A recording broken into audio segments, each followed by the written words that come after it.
And we're live. I had to wait for it to it goes black. It's like, and we're waiting, and we're waiting, and we're waiting. Okay, now we're live. It's like, come on, everybody. No. Battle buddies, battle buddies. Battle buddies, get your battle buddies. Anyways. You have your battle buddy. Yes, the cleric is right here. Why do you ask? So, hello everybody. Welcome to our lovely rectification. As you can see, we're missing our lovely Coraline for the evening once again, but that's alright. Hopefully we will have them the next game. They're just busy doing all of the adult stuff and all the hard work, as you do. So, tonight we have 4 out of the 5, which is just as good, because it's going to get very interesting. So, I don't know why you're laughing. Is that you being scared? Is that I think those are one of those like uncomfortable laughs. I'm in danger. Yeah. I'm in danger. 100%. How's everyone's dice roll tonight? This is gonna be fun. I didn't pass my dice yet. I need to do that. Well, I don't know what to An tell 11 and a 15, so we're starting out okay. Okay. Okay. Nice thing.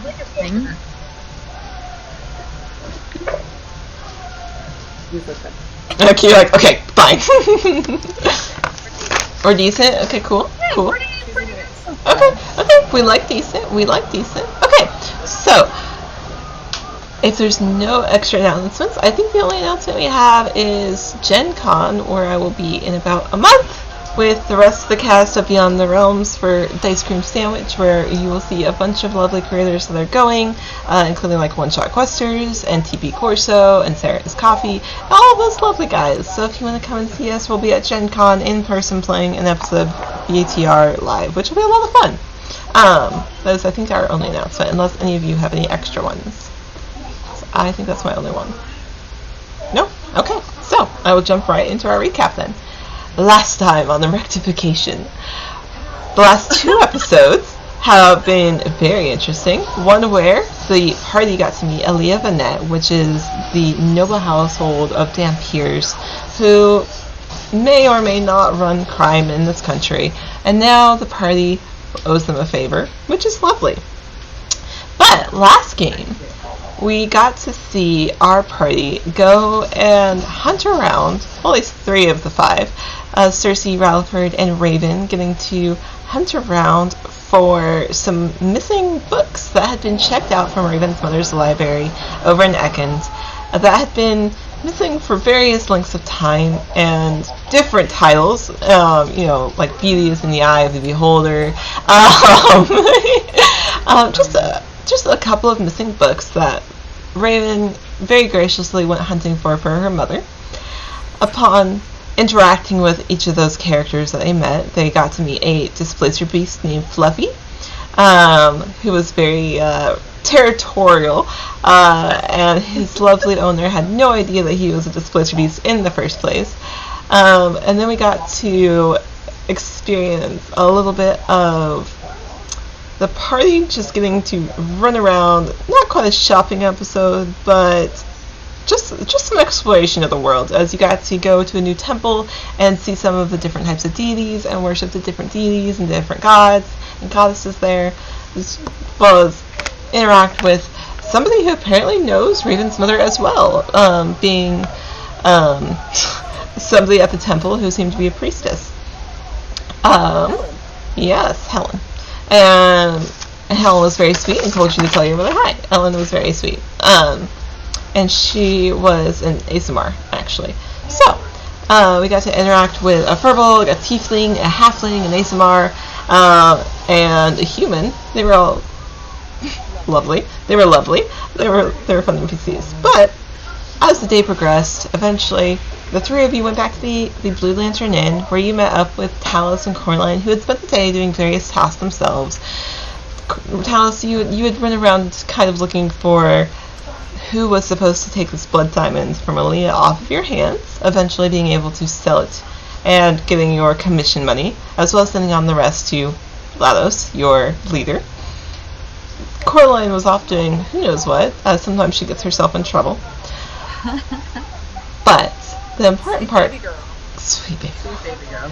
But the important part comes that evening when all of our players started to experience weird dreams. Dreams of things maybe they hadn't thought about in a very long time, almost as if they were being filed through. And we pick up after having seen the dreams of Cersei, Rutherford, and Raven with Talus, who unfortunately could not be here last game but is here this game. So, we start our adventure here. Talus, you find yourself small, running around. The grass under your feet is soft. The flowers around you are fragrant as you turn and look and see a very beautiful woman standing off to the side, knelt over, picking a basket of flowers and herbs, probably to use in your food later on for seasonings. It's warm, it's comfortable, and then it fades. And you're inside and you can smell that fragrance of these herbs being cooked on just a small stove, a small makeshift fire that this woman has kind of put together. Her hair is thrown over one shoulder. It's long and beautiful. Her clothes are simple, and yet she holds a type of elegance, one that you've very rarely seen on any other woman that you've come in contact with. And you're sitting on the floor, kind of knitting together a flower crown for yourself, something that'll fit around your ears. And then as it fades, you're lying there in bed staring at the ceiling, the pitter-patter of rain on the roof above you. But then you hear something strange, a voice that you're not used to, a man's voice, something very uncommon in the lifestyle that you live. And then it fades to a view that just fills you with absolute dread and terror as you see yourself under a bed. Feet stomping around and heavy musk of men in this house that you have grown up in and are familiar with. And then it fades. And then you find yourself alone in the dark. It fades again as you wander the streets, the dirt coming up around you. The air is heavy as you just seem complete and utterly lost.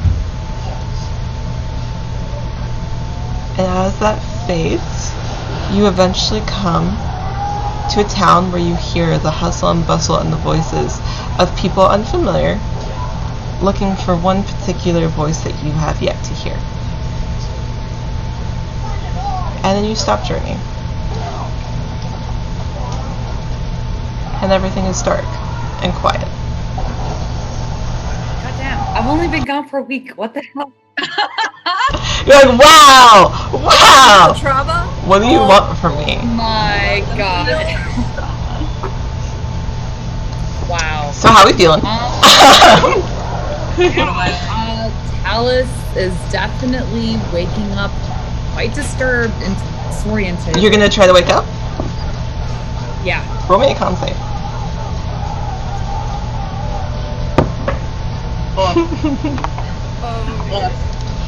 Plus 19 plus 2. Okay. 21? Mm-hmm. Okay. You wake up. Room's dark. You don't see anything around you. Nothing is out of place. It's quiet. Roll me a perception check. And then if the other three of you will start rolling the con saves. Okay. Like, sure. This is totally what I wanted. Starting out, right? Dirty 20. Ooh. We're starting out Okay. terrible. Oh no. Hold on. I have a good con save. Hold on. Let me get out the calculator. Since that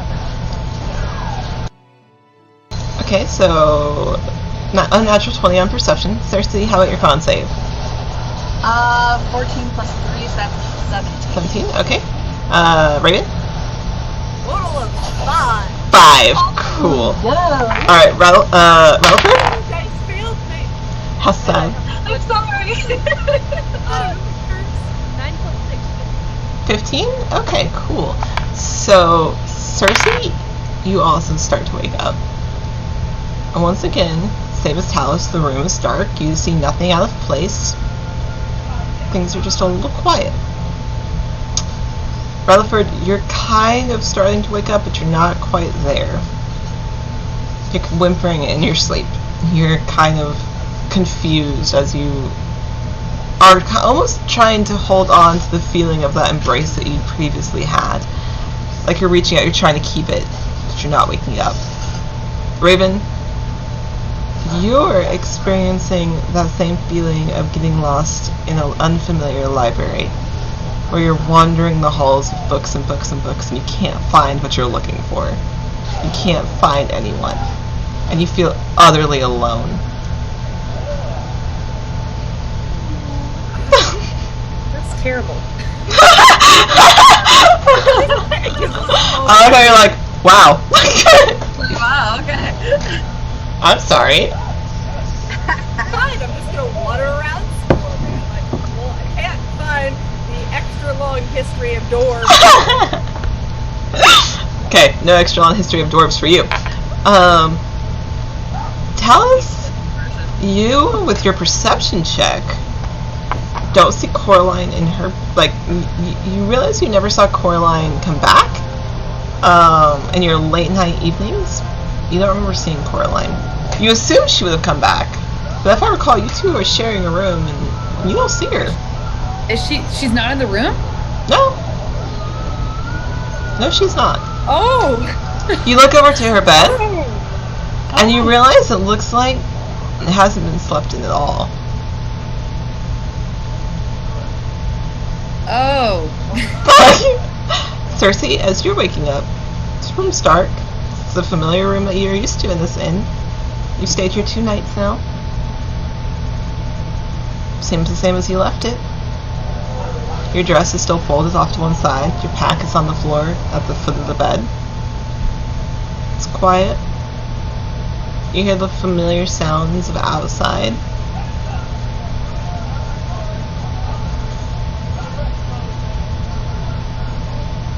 What would you two like to do? You two are awake right now. What time of the night is it? Like, is it dark? Oh, it's like, oh no, it's midnight? like night. It's like 2 in the morning. Cersei's going to get up and try to, like, open the window of their room, if they have a window.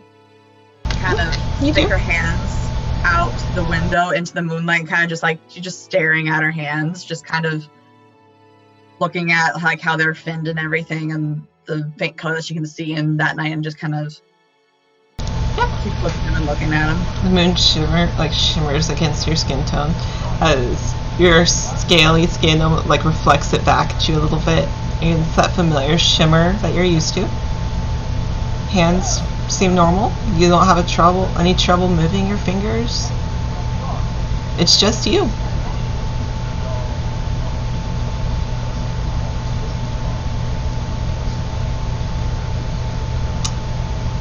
Would Rutherford and Raven like to roll me another con save? Go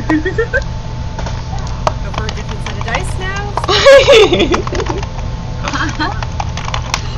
It got worse. Oh! No!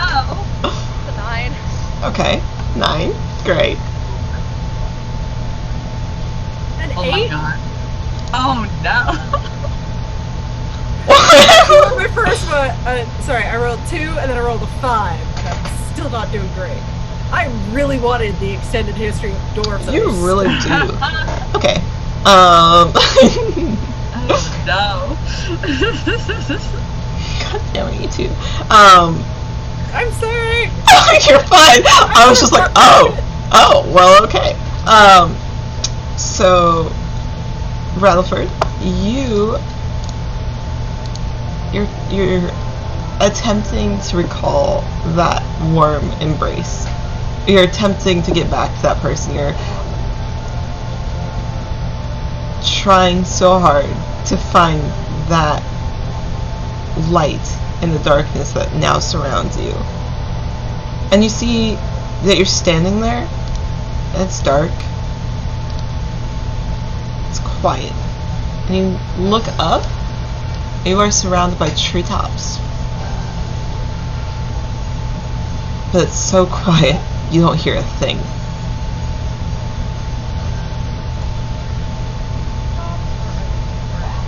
They're just treetops right now. You're just standing there. You can move. Well, before I move, can I like Yeah, you can sniff the air. You want to roll me a perception check? Yeah, with a different dice. On dice. You read dirty. What'd you say, perception? Yep. 17. 17? Okay. Yeah. Also, my mom brought me cupcakes to make one that reminds me of Cersei. It does the blue. Okay, so Those look a amazing. little bit of talent, yeah. Those are delicious. They look gorgeous. For having a mom that likes cupcakes. Correct. Hell yeah. So, Rutherford, you're looking around. You know this area. You know you do. And you're looking around and you sniff the air tentatively. You're like, you look around, you smell earth. You smell the trees. You don't smell anything out of the normal. Does the area around me like look familiar? Oh, 100%. You don't even have to roll for it. You know 100% where you are, but you're on the outskirts of it. I'm gonna go back to the ship. If I know where I think it is, I'm gonna go back to the ship. And Okay. on like all fours, sprinting. Okay. Roll me a survival check. Got this. You got this. I really said y'all are gonna roll the night. Dream survival. Thank you. Natural 20. Oh, okay, cool. Cool. Good. So, Why was this rolled like a 3 earlier, so I didn't trust it. you're like, what are you doing? Only extremes. Only extremes. Yeah. I'm gonna give you a 2 or I'm gonna give you a 20. There's no in between. That was between. Earlier, So, yeah, you're able to recall very easily where. Sorry, I'm googling something because I need it. So you're able to easily recall where the cave is. Are you sprinting right in, or are you stopping at the mouth of the cave? something else. Okay, you stop at the mouth of the cave. Looks the same. Seems familiar. It's quiet still. I will come back to you in just a moment. So, Raven. Raven. Wait, hi! You're looking around. You're wandering around almost this labyrinth. As you look up, you seem so small compared to these shelves. It's almost like they're growing around you. As you walk around, you're looking desperately for anything because you realize it's also very quiet.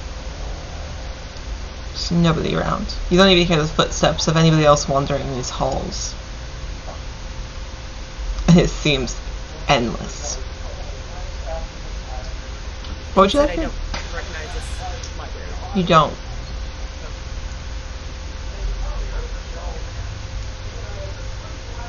I'm gonna attempt to look at the books on the shelves closest to me to see what section I'm in. Okay. Are you just doing like a quick once over?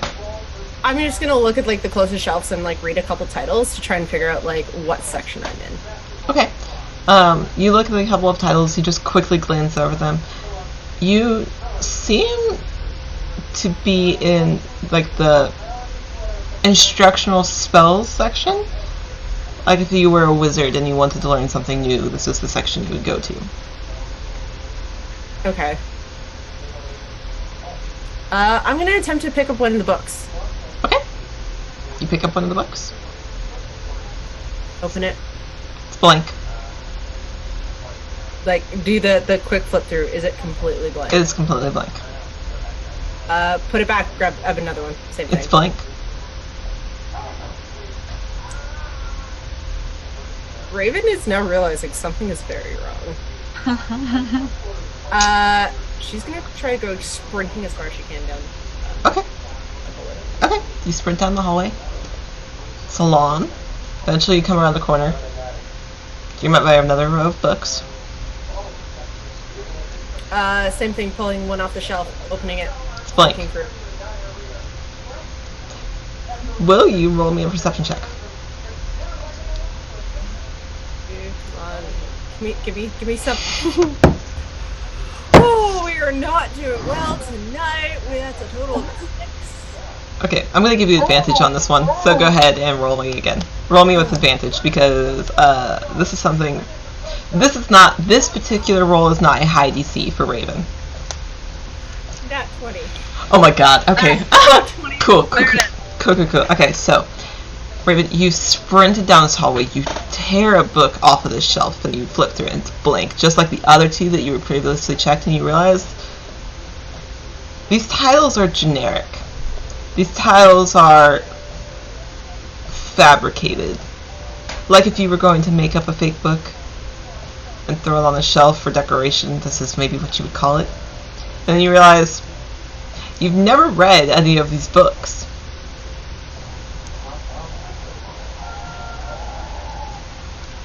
Raven is going to start looking around and being like, knowing that she has a weird feeling that she's being watched. Like something feels off now, so she is actively looking to see if there is something around her watching her. Okay. Roll me a perception check. 10. 10? Oh no, I dropped my dice! Oh no. It's not a D4. Oh no! BRB, the DM is losing dice. Gotta get it before the cat does. That's exactly what I'm looking for. That's why I was like, oh no! Gotta get it. I don't know where it went. Let me just bat this around and under your couch. I dropped a D4 earlier today. That. Okay, either way it rolled. Either way it rolled well. No. Okay. You find it? So let me I did. Okay, good. see real quick something. I need to see something. I knew better than to risk it. Right, like Okay. when you drop like a needle or something, like you have to find that now, Yeah. or else that's going to be worse later. Yes. It's like, out comes the magnet, and like, slowly scan. Okay. So you rolled what? 10. Okay, you're looking around, kind of scanning down this hallway. You look behind you, kind of peek around the corner. You don't see anything watching you. Do I have any weapons on me? You don't. What am I wearing then? So you look down at yourself. You realize you're in your favorite childhood outfit, like the one that you would always go to. Okay. The one that your mom would beg you to change out of so she could clean it. That one. Oh, okay. So, for Raven, that's probably, it'll be a brown pair of pants, but you're not quite sure if it started off brown or not. And just a very, like, comfy shirt, because, like, again, she spent so much time in the library, she's, like, comfort over, like, looks. Correct. Again, you're not quite sure what color it started in, but it's kind of very tannish. It's a very tan color now. Correct. Yeah. Yeah. So you looked at yourself. Okay. That's what you're wearing. I think. Which is weird because I don't think you've thought of that outfit for years. You kind of outgrew it. Yeah, and not since I started adventuring. I went to warn it. I'm going to attempt to create a bonfire in the middle of. Yeah? Yeah, Okay. I have it as a cantrip, so. No, Let's you're have some right. fire. No, you're right. Yeah, you do so. Okay. Yeah, you do so. Okay. Cool. I have magic. Yep. It's the illusion of it. Yeah, you have it. I'm gonna chuck one of the books in the fire. Bonfire. Little fire. Little flames as it catches fire.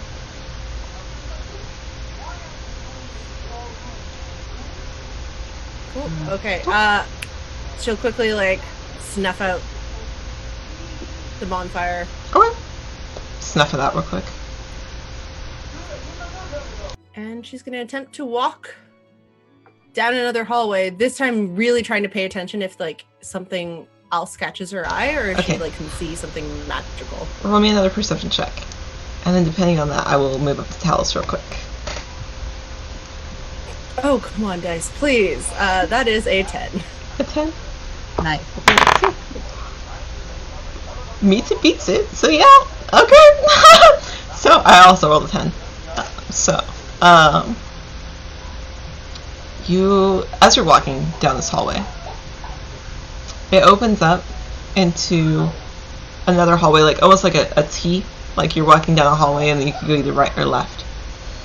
At the far end, the right side, as you kind of like peer down the left, you don't see anything, peer down to the right, you see a flash. It's quick.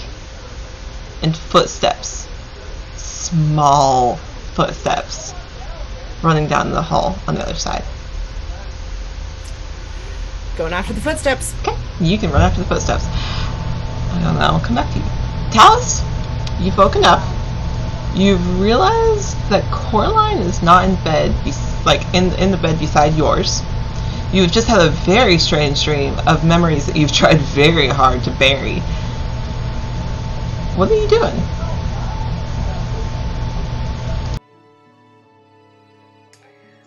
I feel like I'm definitely going to be a little bit disoriented because I feel like I haven't thought about those memories in a long time. I kind of accepted them and took them for what they were, and hadn't thought about it in years. And so now I kind of get myself back together, probably take like a few seconds, like, I don't know, 30 seconds, 40 seconds to realize I'm back in the room. And then another like 20 seconds to process that Coraline's not there. And I know things about Coraline that maybe other people don't know. And she could very much be in trouble. And yes, I've known this person for a very short amount of time, but I've become very involved with them. And I don't want someone to suffer on my account based on my actions from the night before. So I will go and first look around and see if I see her familiar anywhere. Riches, specifically. I'll make a perception check.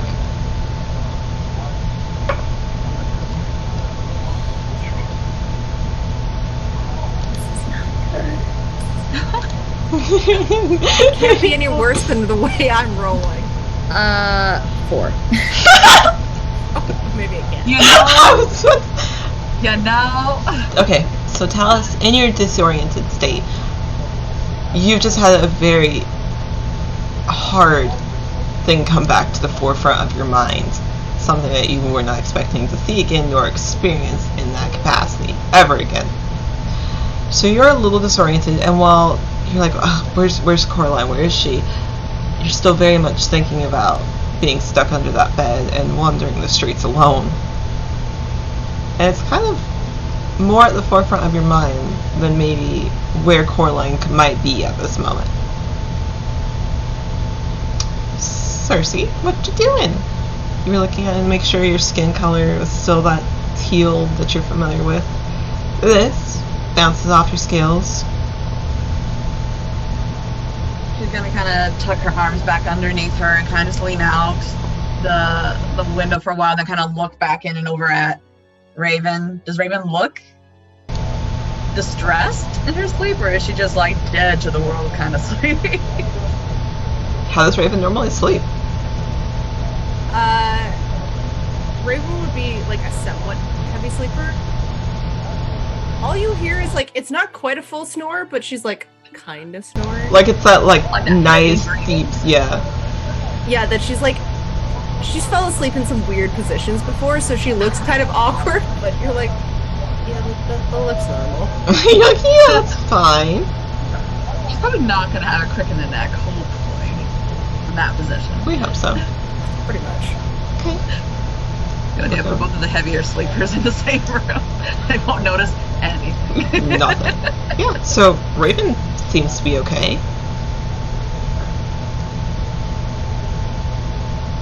You want to roll me a perception check? I realize that it's been too long since I've had you roll too many dice. So many. I actually woke up and chose violence. I'm joking. We're doing great. We're doing great tonight. I'm joking. I planned this for That would have been weeks. pretty bad if I didn't have such a freaking high perception. That's actually an 18. An 18? I forgot how high my perception was. Shit. Well, hold on. Oh dear. Let's see what their perception is. Well, actually, okay. What's their? You rolled an 18. Yeah, my total is 18. Okay. All right. Cool. So as you look out the window, it's a beautiful night. Moon is full and shining down, and you look at your hands, make sure that that skin color you weren't used to is not what you are currently. Kind of look out the window for a second. You don't see anything. Look back to Raven. Make sure she's sleeping soundly, and she is. You kind of sigh as that's on your mind, the weight of who those people are, who those shadowy figures that you don't know were, and then you look back outside, and you see red hair. You're familiar with that red hair as it walks down the street. Just walking casually away from the inn.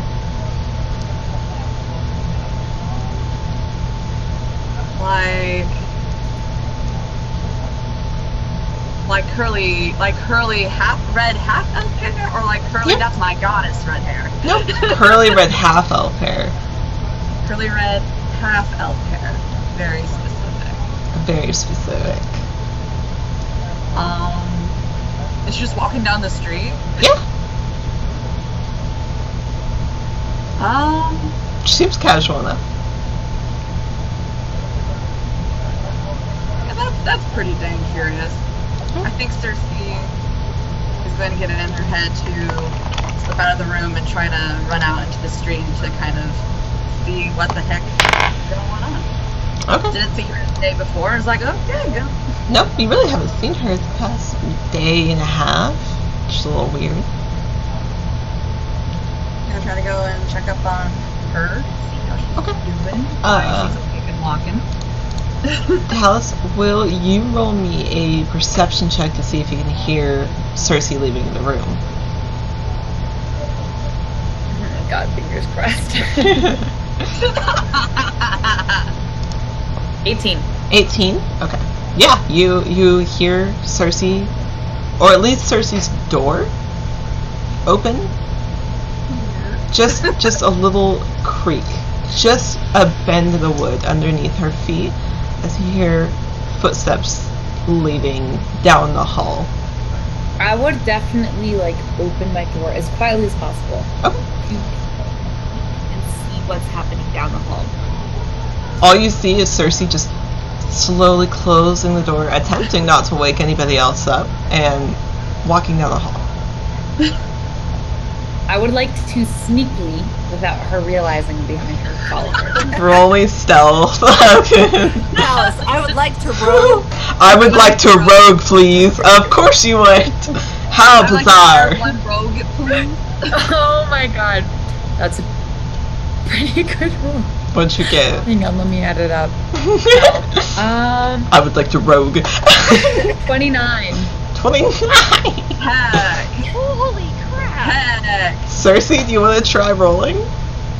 To see Sure. if you I hear don't think.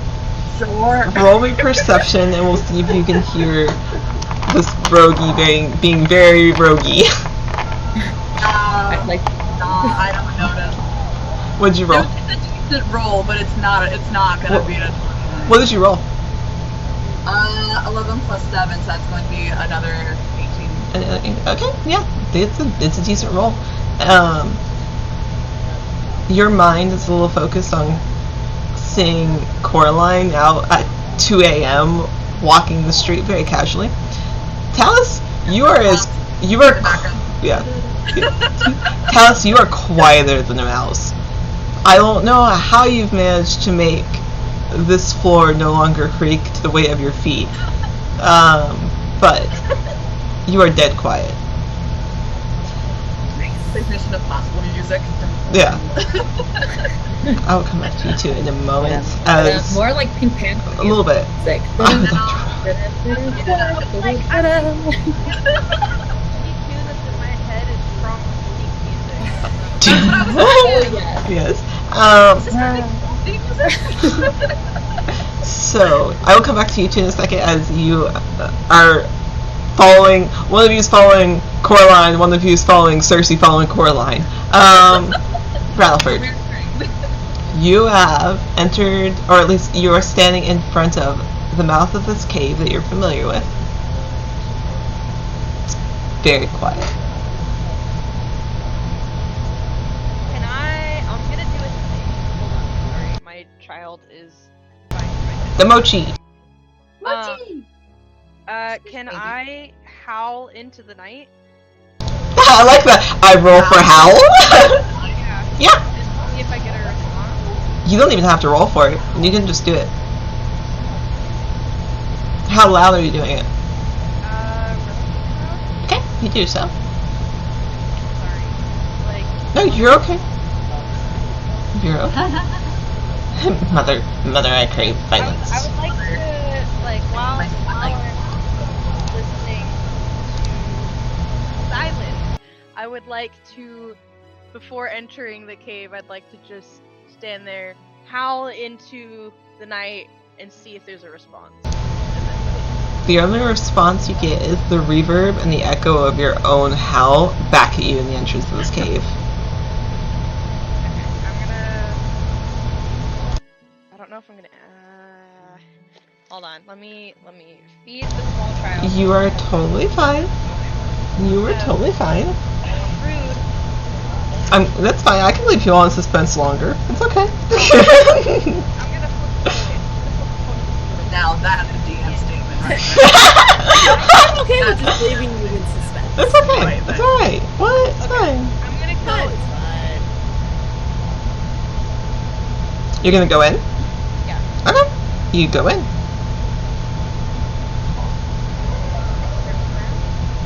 Okay. Okay. So you walk in, mouth of this cave. How deep in are you walking? As far back as I usually go. Okay. So as you're walking, after getting that reverb and that echo of your own hell back at you, and you don't hear anything, you wait a second. You take a few steps into the cave. You just hear the crunching of your own feet on the stone beneath you. And you start walking deeper and deeper, and you realize there is no end to this cave. It just keeps going.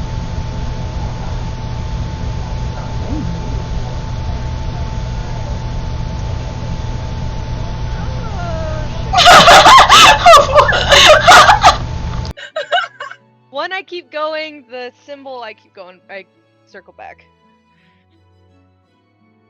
Shit. I keep going. You keep going. Okay, you keep going.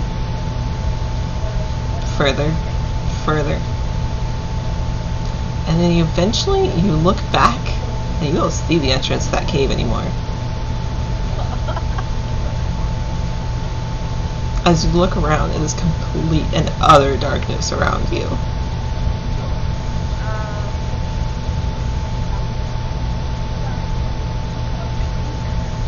What is the thing? Hold on, let's see if I have that. I'm actually going to. This isn't gonna work the way it's supposed to work, but I'm just gonna do it. I'm just gonna try it. I'm Okay. gonna light off a firebolt and just push it forward to light up the cave. Yeah, I can let you. That's fine. That's not how they would normally work, you're right, but you're the dream. So, roll me. Here, tell you what. I will roll for you. Hold on. I will roll this one. Where is my. No, it's okay. It won't be bad, I promise. Where is my other die? What color is your fireball?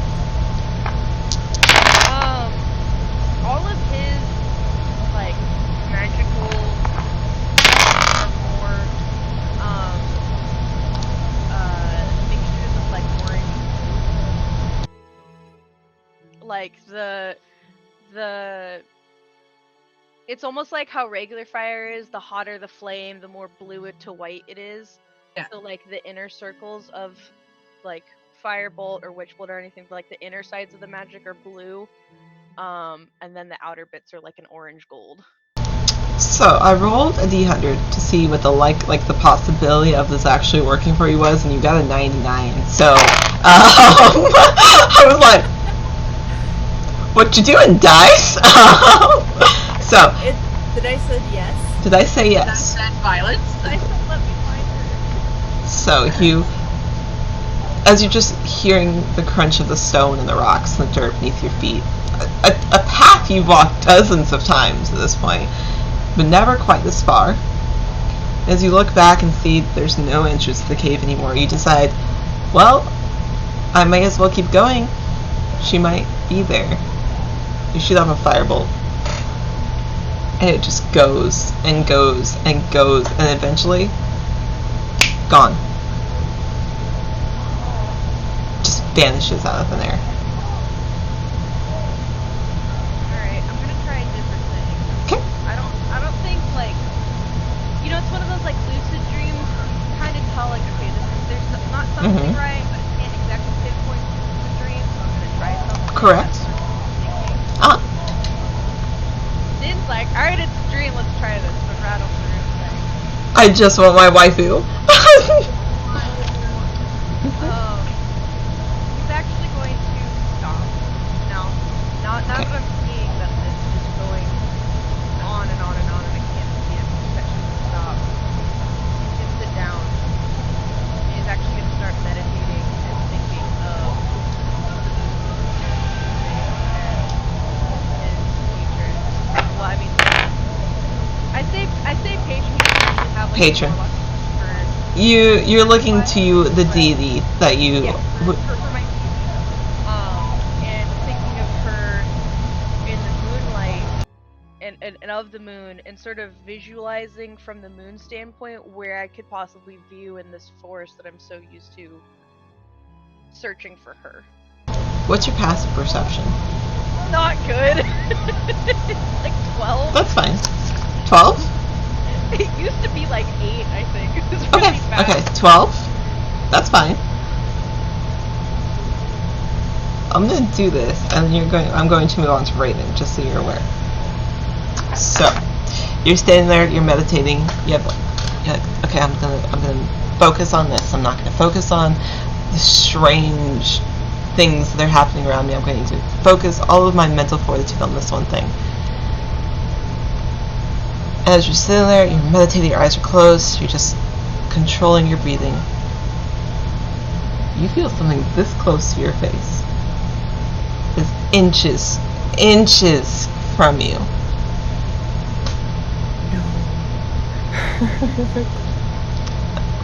Okay, give me a second. So, Raven, you are following. You are like, oh. I'm not scared. Weirdly enough, I'm not scared at that. That's fine. You don't have to be. Raven, Yep. you're following this sound of footsteps. Yep. Okay. Following what I heard. Okay. I'm going to have you make a series of checks. Okay. So, since this is quite a strange labyrinth of books and everything else, I need their stats real quick so I can pull it up here. Okay. Alright. This is gonna be fun. So, as you are running around this corner to follow this, whatever it is, the sound that you're hearing, the sound of these strange footsteps in an otherwise very empty library of books, you see a small, dark figure jump up and over a small bookshelf. Smaller than me. Yep. It's about the same height. You would still have to jump over it or climb over it. Will you make me an athletics check as you go to follow him?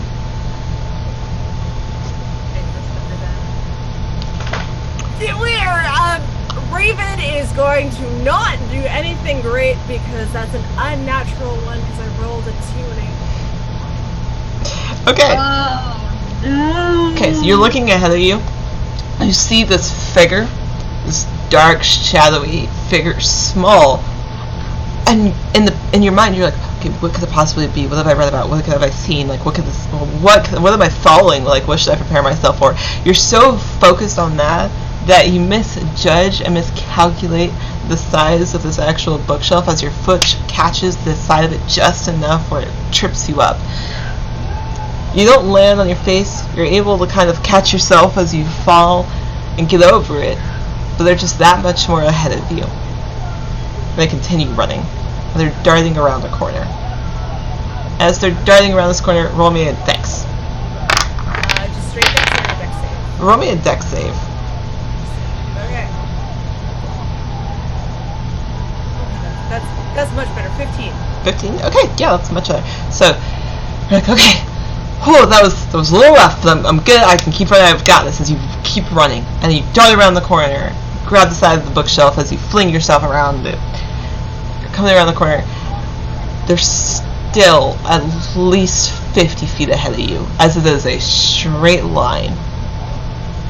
But as you look to where they're running, at the very, very end of this hallway, it's just blackness. The books suddenly stop, as if there's nothing there. And he is headed straight for it. Into the void. I'm gonna have you roll me athletics one more time.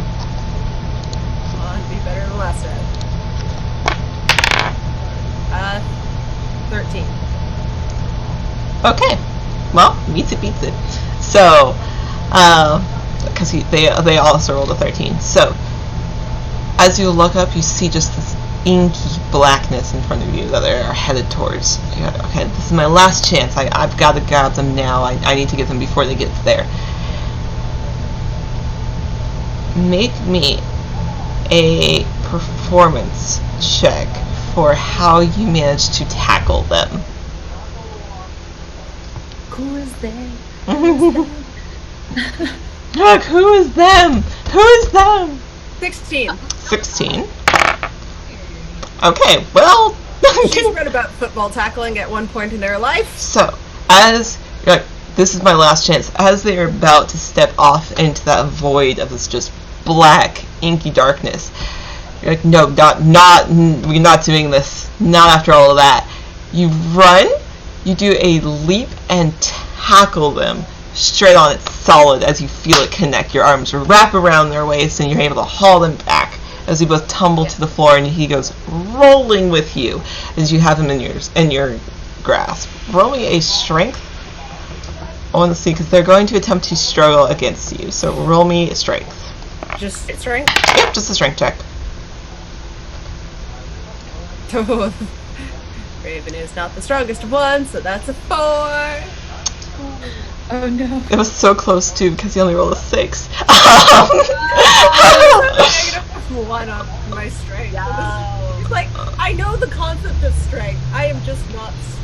So as you grab them around the waist and they're fighting, struggling against you, throwing their entire weight, which you realize is not much, as you struggle and fight with them, they are able to wiggle themselves out just enough where they attempt to go running. Roll me a dexterity saving throw to try to grab them before they can run off again.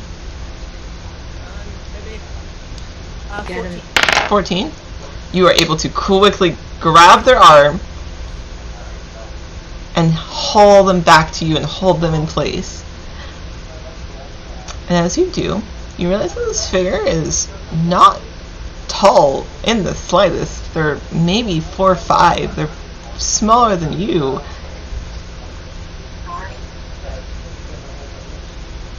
They're wearing a black tunic and black pants, and as you look at their skin, the arm that you're holding, their skin is pale and their hair is very dark. Their face is currently down. There's hair falling down in front of their face. I'll come back to you in just a second. As our other two are currently following Coraline, following each other.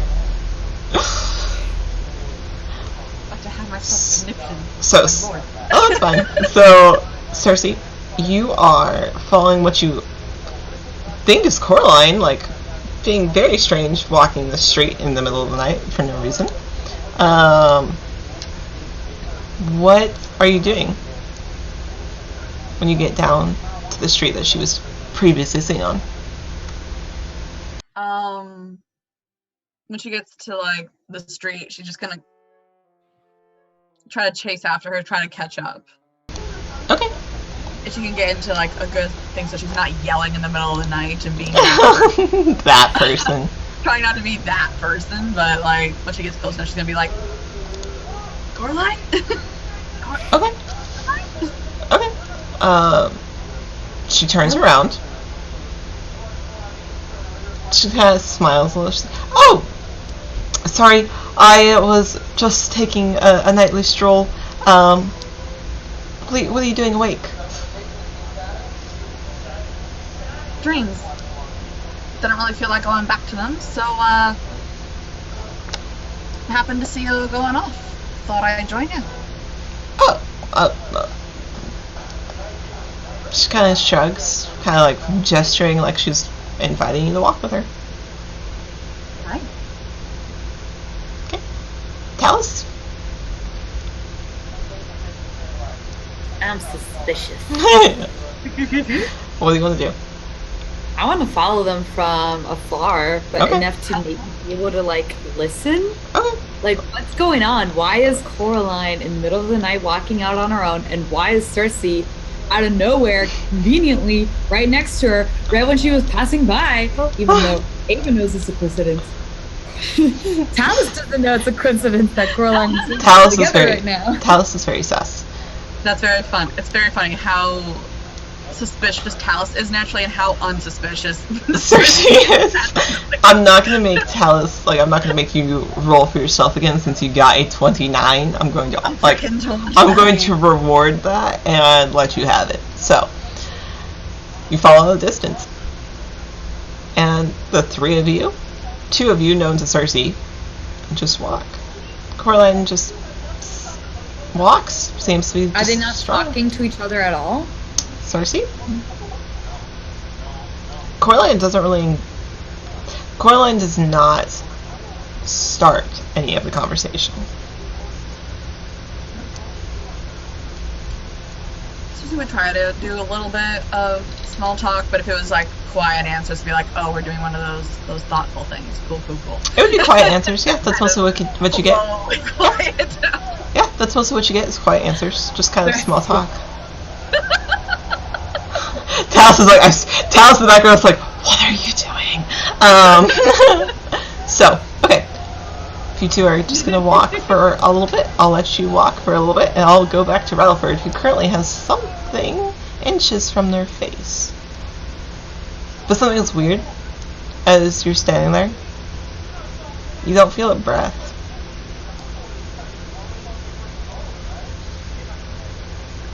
You just know with your perception that something's there.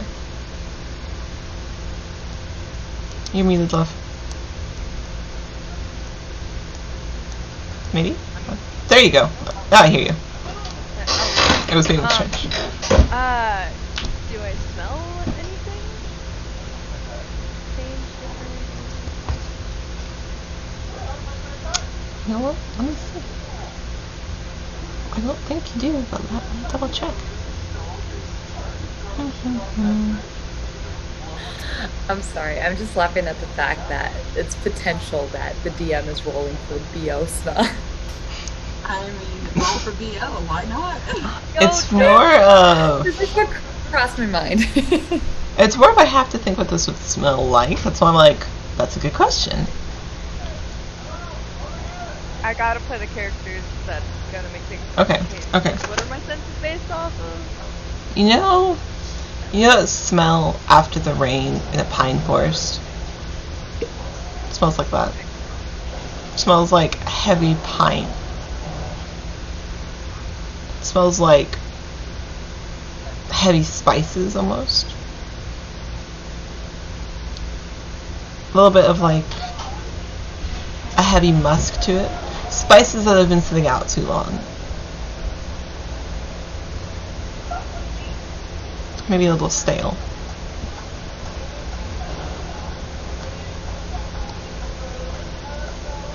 It doesn't move.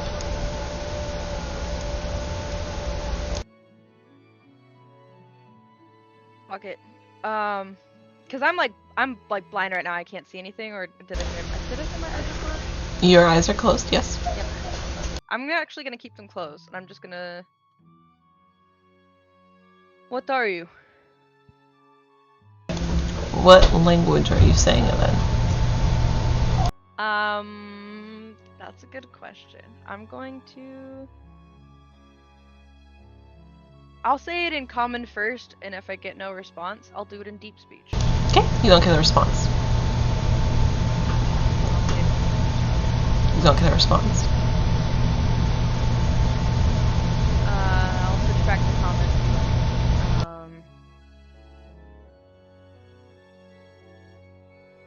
I feel your presence. What do you want from me?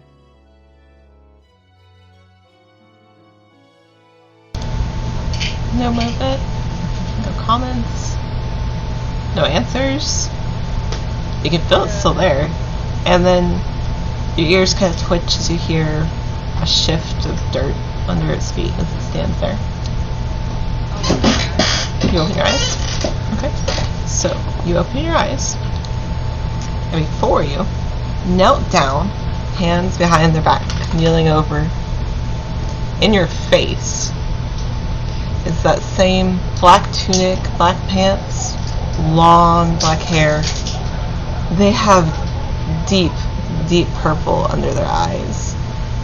And their eyes and pupils are dark and blackened.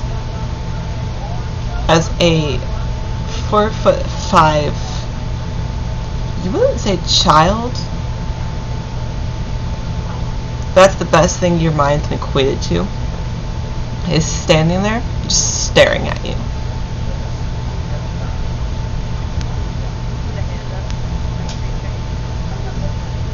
Not like forcefully, but sort of seeing if it'll reach out. No. Hands behind its back. Like it's observing you.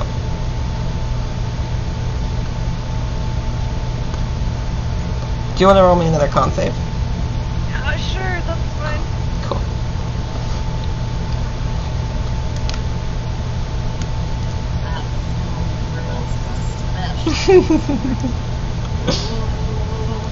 I'm having a great time. 23. Okay. So, with the 23, you're staring at it. This is a strange creature. This is not something you have seen before. Nor have you read anything about it, which is odd to you as you're staring at it. And it goes to open its mouth, and inky blackness just pours from it as everything around your vision just goes dark, and you awake in a cold sweat in your bed.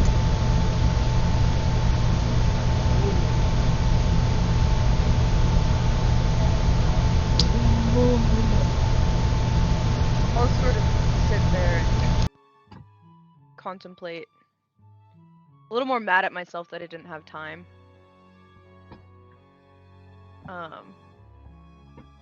And then I'll just.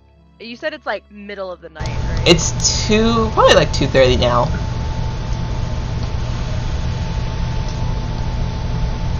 Are there? Shoot! It got pushed in. Oh no! Where's the map? Give me my map. Dang it! Why are we so far from trees? There's trees around you, just not the trees you're looking for. No, I just want. These are not the trees you're looking for.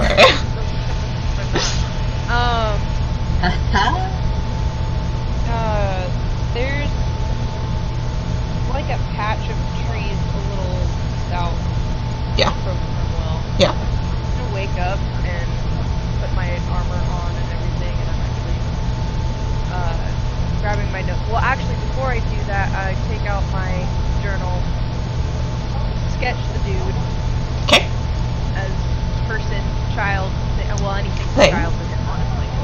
Correct. But this one especially so. And I'm gonna sketch it out.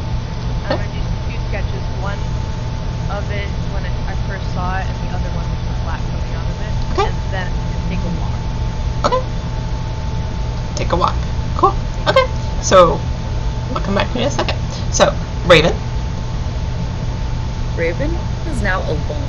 Everyone's literally ditched to the inn. That's what? That's fine. She's fine. She's like, It's fine. She's having a restful night. You have this thing in your hand as you're holding on to their arm. Their face is down. What would you like to do? Dragon's gonna calmly and again, not knowing if could she quickly does she see, like, does it look childlike, or does it look like it's older? It does look childlike. It has a very childlike, like, facial structure. Like, the way that they're built, like when you're holding on to their arm, reminds you of a small child. Like, it feels like they're smaller in stature. They remind you, for all intents and purposes, of a small child. Okay, so knowing how she used to talk to children working at the library, she is going to, still holding onto the arm, but she's going to kneel down to make sure that, again, she's closer to their height. Okay. And go, are you lost too? And as you kneel down there and say that to them in this very calm voice, you get the same look of the very purple, tired eyes underneath the bags that are super heavy. Their eyes are blackened, their pupils, their lips are very pale. And I say nothing. And Raven doesn't recognize. They do not look familiar to you at all. In fact, you've never seen one of these before.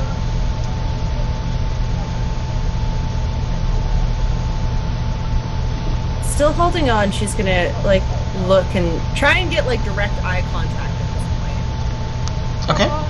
Prolonged eye contact. Okay. And go, like, again, she'll be saying this all in common, not knowing she should be she's saying this all in common. Okay. Looking into the, like, as close as you can to the inky black eyes, and goes, is this your home? And it's good. Tilt its head at you. It doesn't respond, but it gets a very, like, quizzical look on its face, as if it doesn't know the answer. Is this your realm? Am I in your space? Just slowly tilt its head to the other side.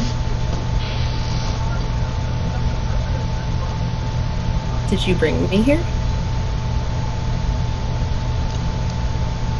Roll me a persuasion check.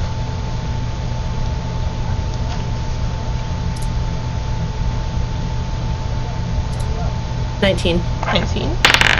Ooh. It's going to, from its head tilted state, just kind of go, shake its head.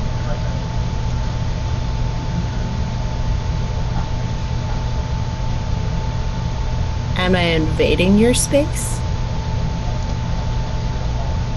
Roll me another con save. I'll give you this one with advantage. Okay, first roll is a 12. Okay. Second roll is a 5. So 12? Okay. That's fine, because I rolled a 3. So... Oh, wow. Only high and low rolls. Only as it almost goes to respond, it opens its mouth and that same inky blackness just envelops you. from its mouth. Yep. As it just opens its mouth and suddenly this dark inky blackness just starts leaking and slowly your vision is just engulfed. And then you wake up. Raven at this point is like trying to grasp onto them with like both hands. And as you do, you just feel almost as if you're touching a shadow. There's nothing there. And then you wake up. Raven immediately upon waking, like she always keeps a journal right beside her bed. She pulls that journal out and she just starts writing and trying to describe, like she doesn't even care if Cersei's in the room or not. Like she's just like fully on like writing exactly like everything she had. And if you were listening close enough, you'd be hearing her muttering under her breath. Mm-hmm. And then realizing halfway through writing all these descriptions, she goes and just like starts feeling around, making sure her rapier is still beside her bed. Yep, it is. Goes back to writing. Okay. Okay. This is a creepy child. What? Mommy? No. Are you my mommy? Are you my mommy? There. What? No. No, it's fine. It's spitting out So- shadows. It's not fine. It's fine. It's fine. What could possibly be wrong with that? It's just a child. It's fine. Cersei, as you're walking with Coraline, she's just gonna walk. She literally just walks around for a while. After a little bit, she kind of just feels like we're just kind of wandering with no like necessary purpose. Correct. She's gonna reach up to Coraline and try to take her hand and be like, perhaps it's time for us to head back. We don't want to be wandering too far away from the rest. You're gonna try to grab her hand? Yeah. She rips her hand away from you.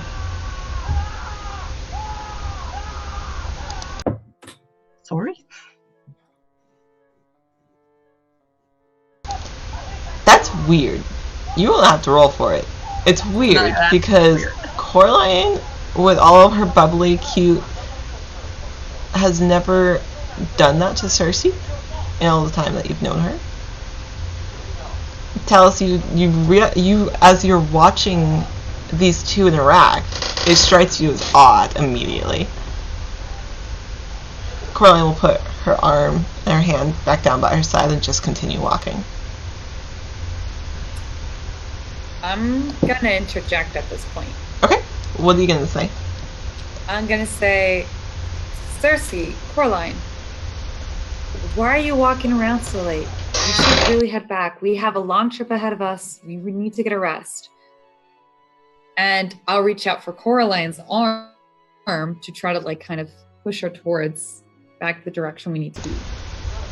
You're up late. She's Based going. on what I thought, just to see her reaction. She's going to do something very similar where she like pulls and jerks away from you.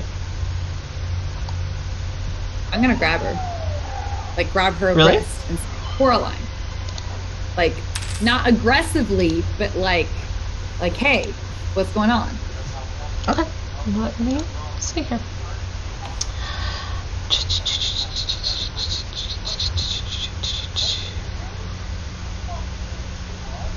I'm gonna see what I want to do here.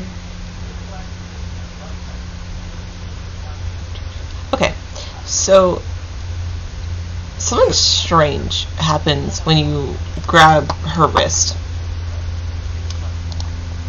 Something you know that Coraline is very well learned. Talis, you especially have had those conversations where you have discovered that Coraline is very well learned and knows quite a bit. But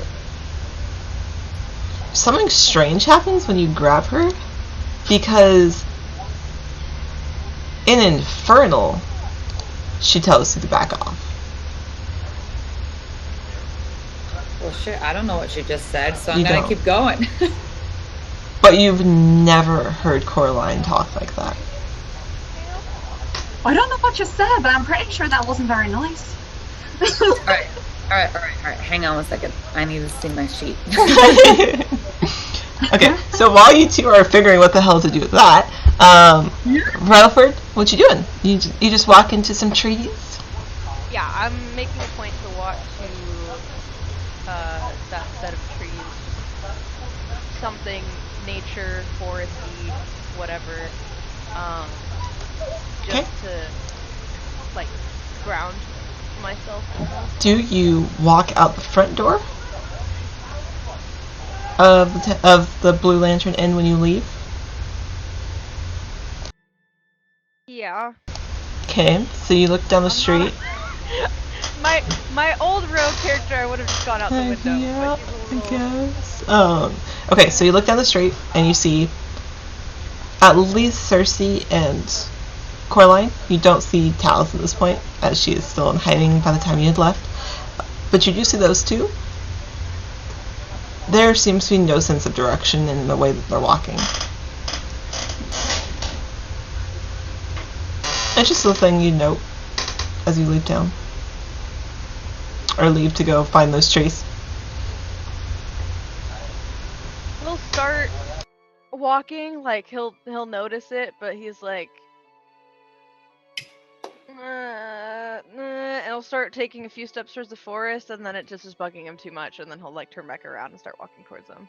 Okay, so you were walking up. You now, as you kind of struggled internally with the feelings of, do I walk up? Do I go? The woods right there. Do it? They're right there. You're just like, all right. The children. I must go to the children. You supported Dad much? Yeah. And so you turn around and you start walking that direction. As you're walking, you do see Talus appear. And now there's 3 of them. And you see Coraline do something you've never seen her do before, which is jerk away from the other 2. Which strikes you as odd.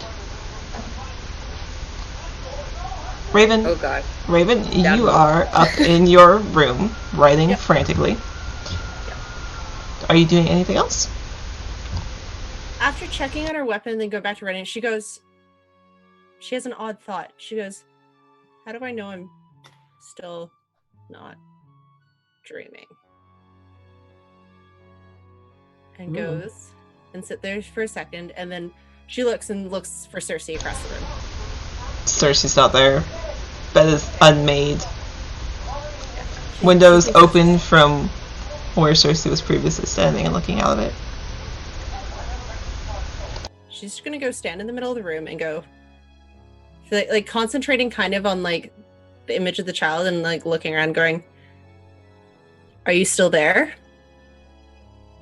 And you're met with silence. Except for the normal sounds from outside.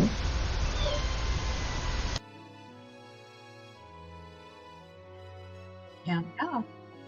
Did I just hear a tiny meow? Yes. It was the smallest. It's Dorian. He wants ice cream. That's why he's being told no. No, you may not. Raven is then going to attempt to talk to her deity. She's going to attempt to see if she can hear the Raven Queen. Okay. What is she saying?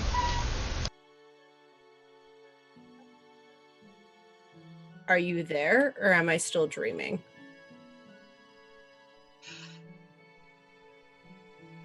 Let's find out. There's some rolling feet. Okay, here. Well, Man, your guys' percentiles I really love you tonight. So Raven, you're standing there in the middle of the floor, a little bewildered and a little thrown off that you just got trapped in the library, something you normally find comfort and solace in. Like, okay, just tell me you're there. And then you get this feeling as you look to the windowsill, and a raven is perched on it.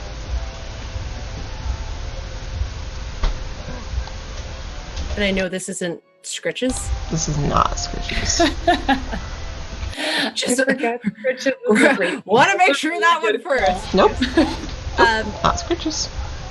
Raven walks to the window and specifically addressing the Raven and goes, "You saw what I wrote? What was that?"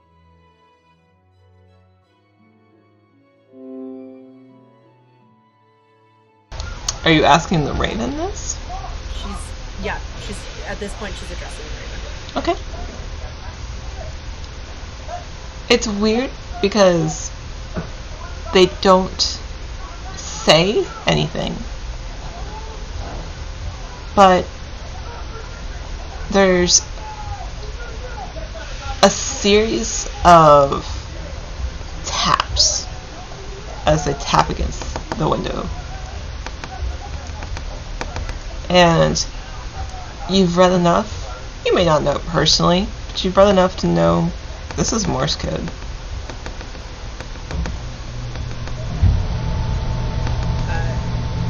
And Raven doesn't know Morse code? Do you want to roll me a history check to see if you can recall the numerous books you've read of multiple languages? And I'm sure that you could probably figure it out. Oh, blessed be the dice now, 21. Oh yeah. So Yeah. Okay, heck yeah, let's go. you're listening for it, and you're listening for it, and you recognize what you've written is being tapped back at you by this Raven. What I just wrote about the creature.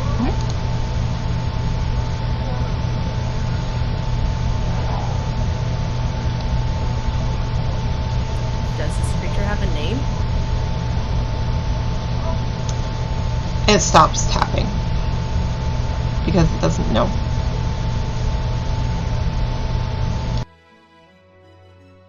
Do you want me to find out more? Instead of a tap, it just squaws at you. Squaw! Riven at this point bows her head. Goes, guess I have my next mission. As you wish. Goes to her bag, finds like, some rations. Presents it up to the bird. Thank you. I'll take it from your hand and then fly off. At this point, she'll look out the window at this point, kind of again, like just kind of Yeah. surveying, again, a little bit in thought. And you didn't see it at first because your attention was originally directed at this bird that was sitting on your windowsill, but now you look down and you see Rutherford walking up to a party of 3. And you see Coraline with her arm pulled back, looking hostile. Just by the tensity in her shoulders, the look on her face, a look that you've not seen before like this. It's not anger, it's not rage, it's just an intensity that's there. Do her eyes look the same color with the golden speckles that they usually look like? Ooh, roll me a perception check. We're getting somewhere. At this point, Raven just intently goes, grabs her armor, moves it by the window, and starts putting it on as she's observing the scene. Okay. 13. 13. Well, hold on. What is there? Okay, alright, so you look, you're like, Coraline, like, why are you acting like this is weird? And you look and their eyes are not that color. They're gray. They're gray? They're gray. Nope, I don't like that. Oh no, what we gonna do? Did you just sing a Veggie Tale to me? Oh no, what we I'm gotta the do? cleric, what else am I gonna do? That is a move. No, her eyes are gray. I'm gonna invoke my mage hand and immediately try to grab her along with my mage hand and yell out, "Something's wrong," to Cersei to see if she'll help. You're trying to grapple them with the mage hands. Yeah. Roll me strength. Hang on. It's been rolling better. That was almost a 1, but then it changed to a 13. Probably -1. Yes. Okay, not gonna be enough. I rolled a 22.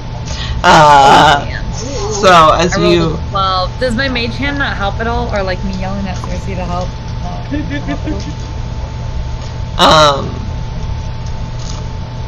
Oh, well, that would. You know what? It doesn't matter. Okay, cool. All right.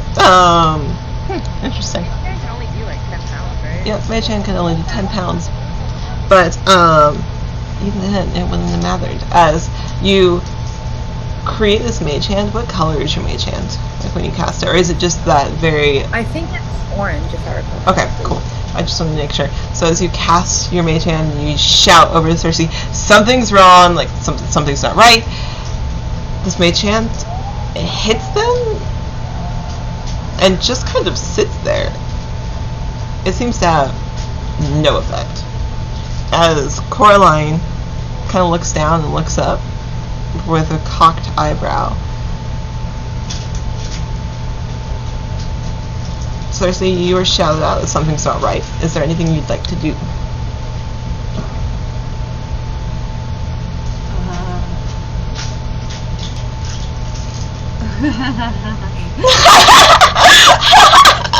Amazing! It's the nervous giggles for me. Caroline, is everything okay? Are you? Does she notice that the eyes are? Does she also notice that the eyes are? Roll me a perception check. Or Roll me a perception check with advantage since Talus has told you that something isn't right. With advantage. oh, with advantage. So pretty much better. 4D. That would be 25. 25? Oh yeah, you realize it. As Coraline, is everything alright? She'll kind of look over and turn her head towards you, and you see her blink. Those aren't the eye color that you're used to, they're gray. As soon as she notices that, Cersei will try to cast command.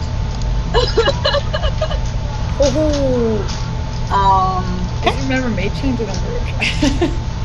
Okay. What are you saying? Which would be a Wisdom 15. What are you saying?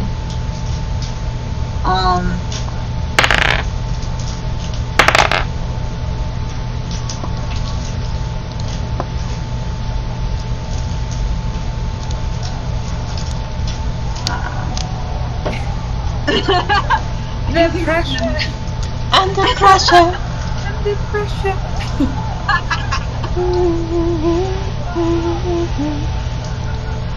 I'm gonna need this to make a little bit more sense. I'm gonna need to get down.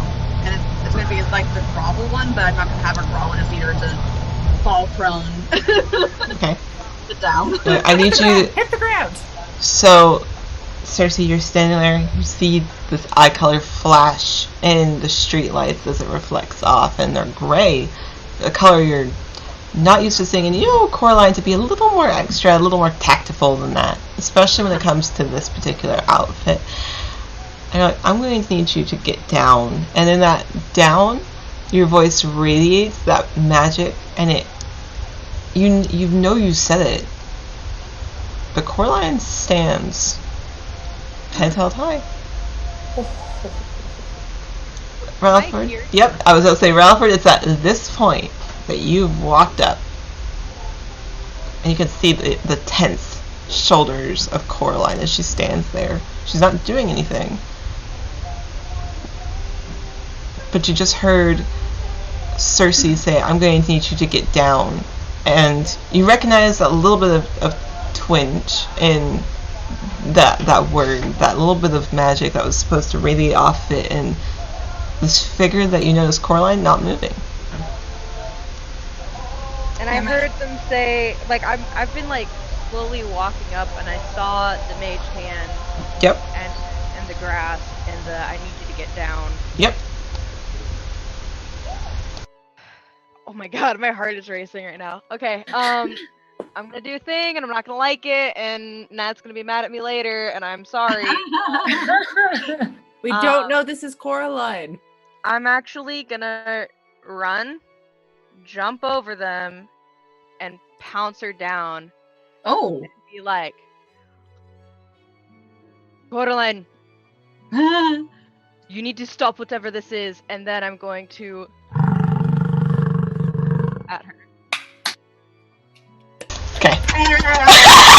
Oh god. Waiting for that. Okay. Heck. I was gonna say, I loved the reaction to this. Okay, so what I want you to do is first roll me athletics to jump up and over and into the three that are standing, or like the three that are standing there, because Raven has not yet descended down from the room. So roll me athletics first, and then you'll roll me strength to attempt to grapple them. So athletics first.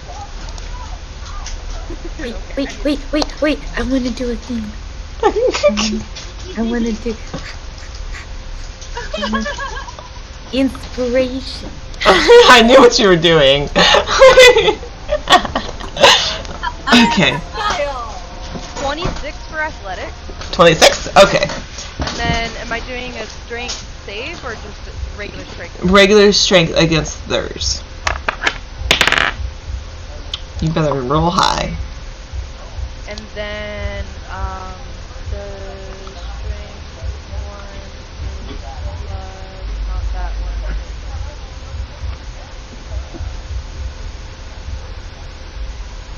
And then that's a 21 for the strength. Okay. So, I started adding the 6 and I was like, it does that. no, did you use your inspiration on either one? I'm looking for the D4. Okay. Are you adding your inspiration to this roll? Yeah. Okay.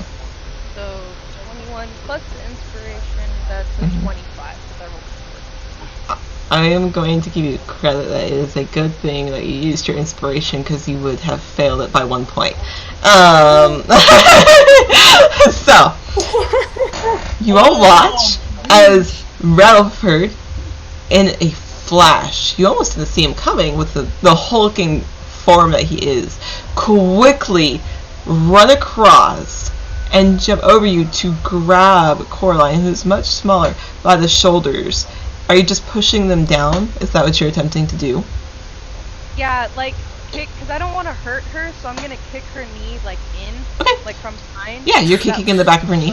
And then down. Okay, yeah. So you jump over, you say that to her, and you kick the back of her knee and push her down. She says nothing. And then I'm guessing I see the eyes now. You do. I don't know what sick magic this is, but I don't like it. Whatever this is, get out of my friend. Reagan? Yep. Okay. Are you climbing out the window? Or are you rushing down the steps? How are you getting there? I'm assuming. Do I see? Yes. Brad. As you were putting on your armor and watching this happen, like you're like, okay, buckle. Oh, buckle. She's like, oh shit, okay, and she is going to, because I'm assuming second story. Yes. Okay. Knowing the best way to get out a window, she's going to crawl out, lower herself as low as she can, so the drop isn't as far, and For her tiny. all 5'2" of her is dropping herself out the window. Okay. So you're just dropping out the window. Yeah, she just realized this is an oh shit moment. Okay. Roll me athletics. This is better.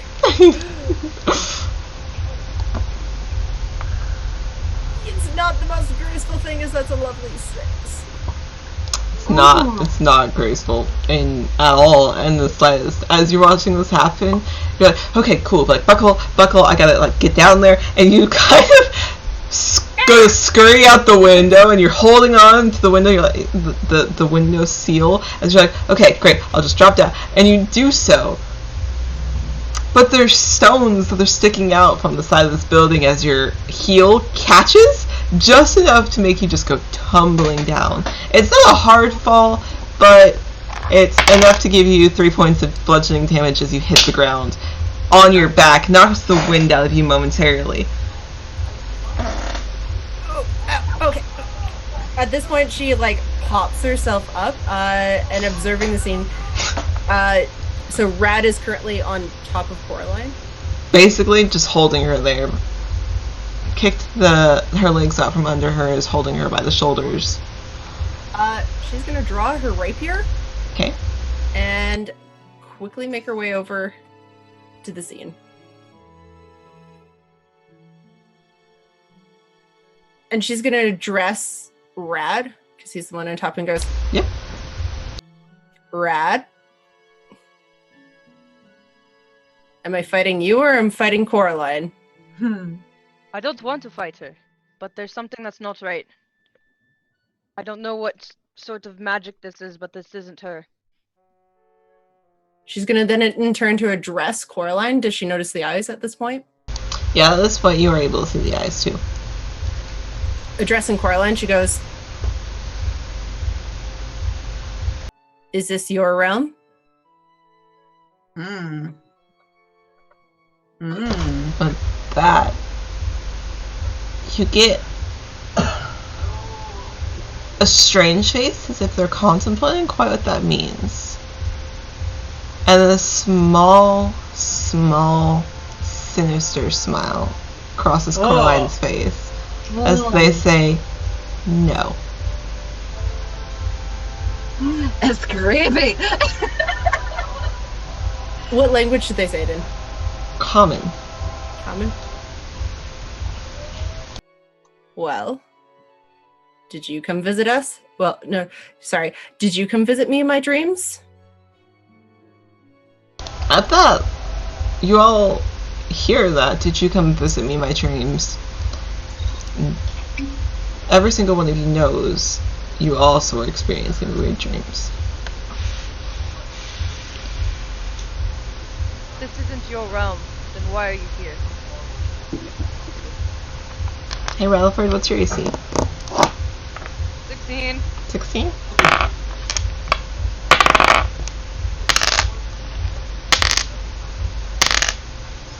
Hey Rutherford, you're gonna take 7 points of damage as magic missile strikes you as Coraline wriggles out of your grasp and turns on you instantly.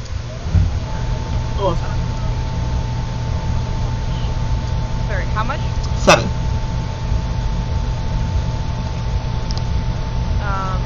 Can I reaction try to grab her again? Yeah, you can try. Yeah. And then I'm gonna have you all roll initiative. Okay. Gosh. Ermagers. What am I rolling? You to try to grab her again? Dex. Okay. Well, that was a natural 20, so 22. 22? Woo! They got a 23. So you were close, but they are able to quickly back up and stand a little bit away from the group as they get up. They only stand 15 feet away from the group because it takes half their movement to get back up from where you put them. They stand back. And I need you all to roll initiative. I've never rolled a decent initiative in my life. I've been 50-50 all night. High, low, high, low. Thank you, Talus, again, for the natural 20. Between Cersei and Raven, who has the higher dex. Since you both rolled the same. I'm +3 minutes. Plus 3? Cersei? +1. Plus 1? Okay. So you will go first. Perfect. So it's going to go 17. This is going to be very interesting. Oh, and I haven't even told you guys that I need to find out what this thing is yet. Don't worry about it. It's fine. No, it's on a research mission now. It's on a research mission. That This is for research. it strikes fear into my heart whenever I just see Ivy write what? Like, no. Okay. Mean. No. Like Cersei. terrifying. 11. It's fine. Wow. Beware the smiling dungeon master. I have a shirt that says that. Cool. It's like, but I be smiling all the time. Correct! That's fine. Correct! Cool. Okay, so we are going to have the first round of combat because something needs to happen in the first round, and then we will take a break, and then after the break, continue with the combat. So, first step in combat is actually Rattlebird. Big boy. What would you like to do? So I failed my grapple. You did. She moved back, right? She did. She is 15 feet from you. Okay, I'm gonna sprint up and Okay. do.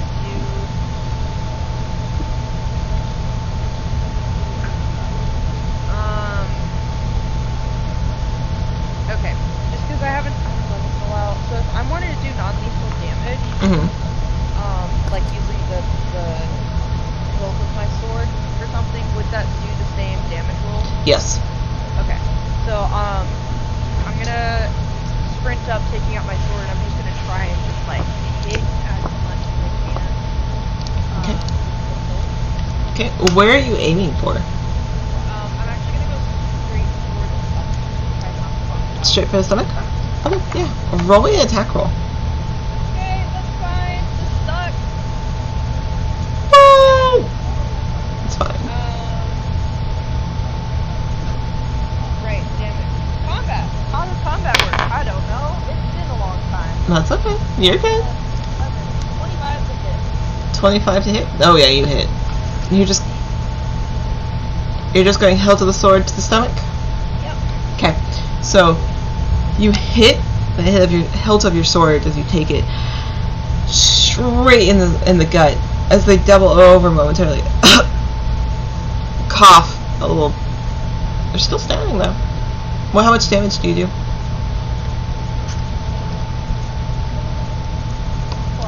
12. 12? Okay, you do 12 points of damage. Very nice. Like as I'm hitting, Ooh, okay. I need to get my calculator out. Roll damage.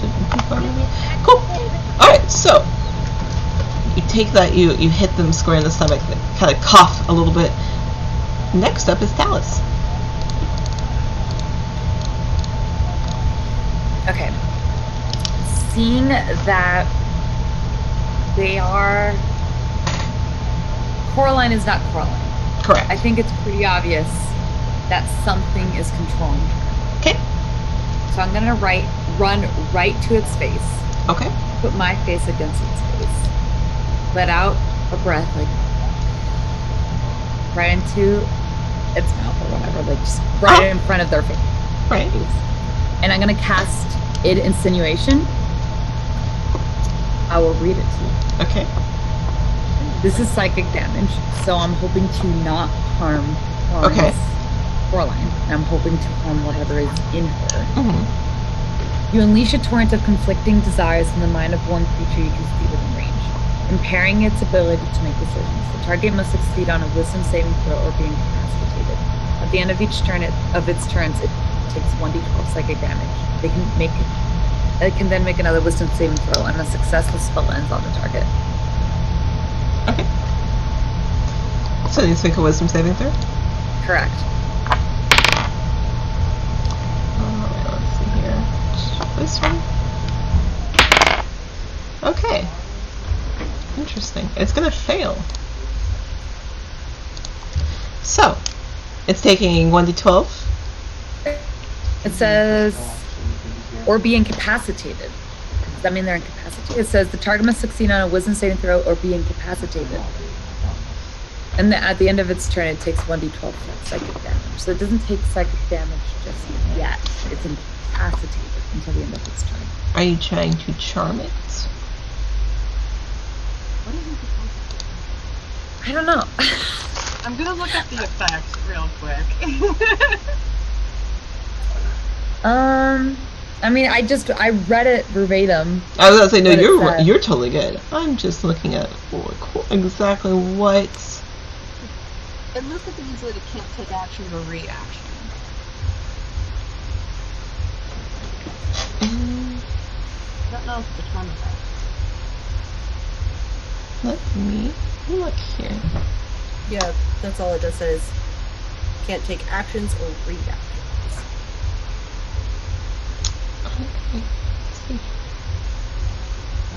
Interesting. Oh, okay. Actions or reactions. Okay. Alright. Interesting. Okay. Yeah. Doesn't move. It's not even that high of a wisdom save. And it has advantage on wisdom saves, and it still failed. Okay. So do I see that that Coraline seems calmer?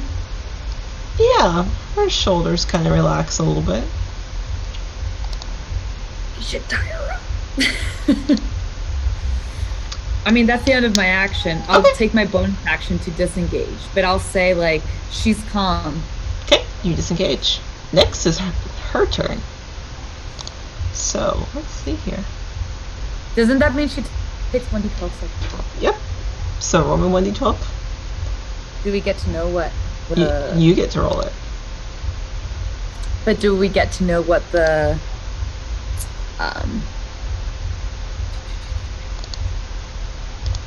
it says conflicting desires in the mind of the creature. Do we get to know what they are? Conflicting desires. Not much. That's a 1. 1. On a D12, that was a 1. 1d12 psychic damage and rolled a 1. That's okay. Sometimes it happens. Well, at the moment, it's desires. That's interesting.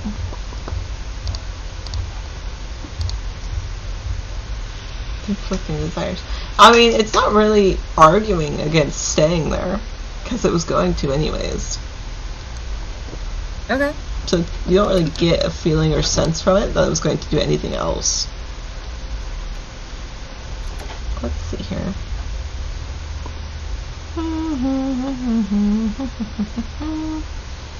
So that's an action. It's also an action. I think it's just going to remain there calmly for the moment. So it remains there calmly. Okay, cool. Raven, it's your turn. Raven is going to look at the creature. And as she's starting to circle it, because she wants to get on the other side so it can't just run away,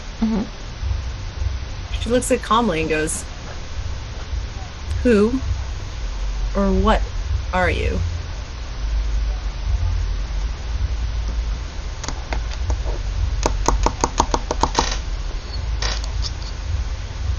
Well, let's see here. Do you want to roll me persuasion?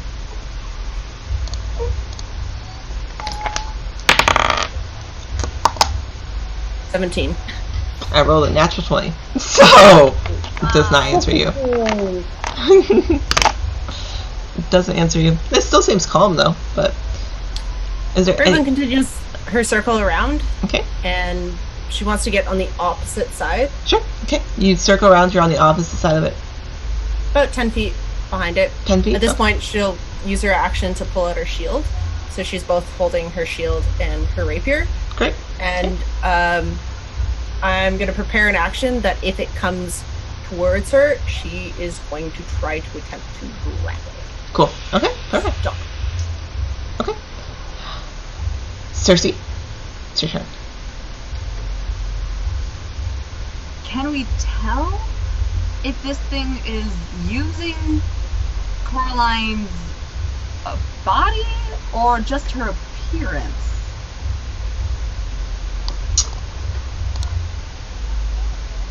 You can roll investigation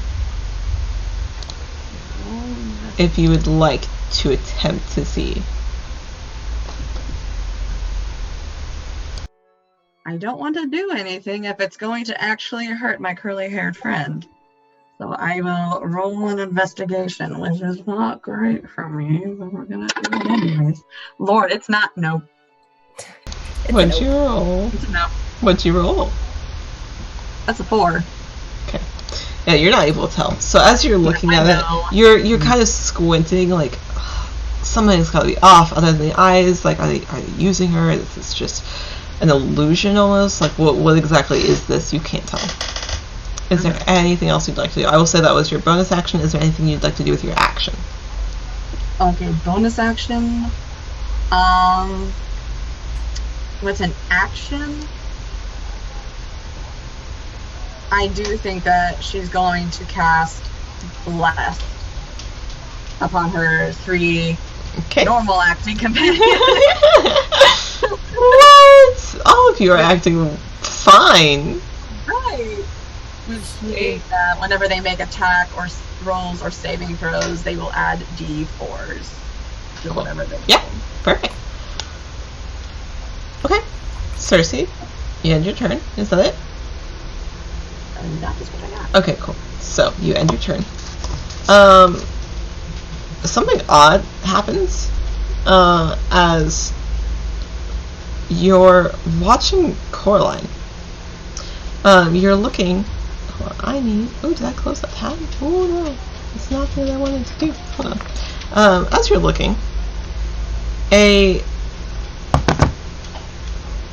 actually, all of you. Nope, you actually know this anyways. So, as you're watching, something odd forms around Coraline's feet. She is calm. She is unmoving. However, from her shadow, Ooh. that same inky black darkness seems to manifest and appear next to her in a shadowy form before solidifying in the form of a child that was previously seen in these dreams. However, this time, he is armed. Ooh. Dangerous. As he brandishes let's see, he's actually got a couple.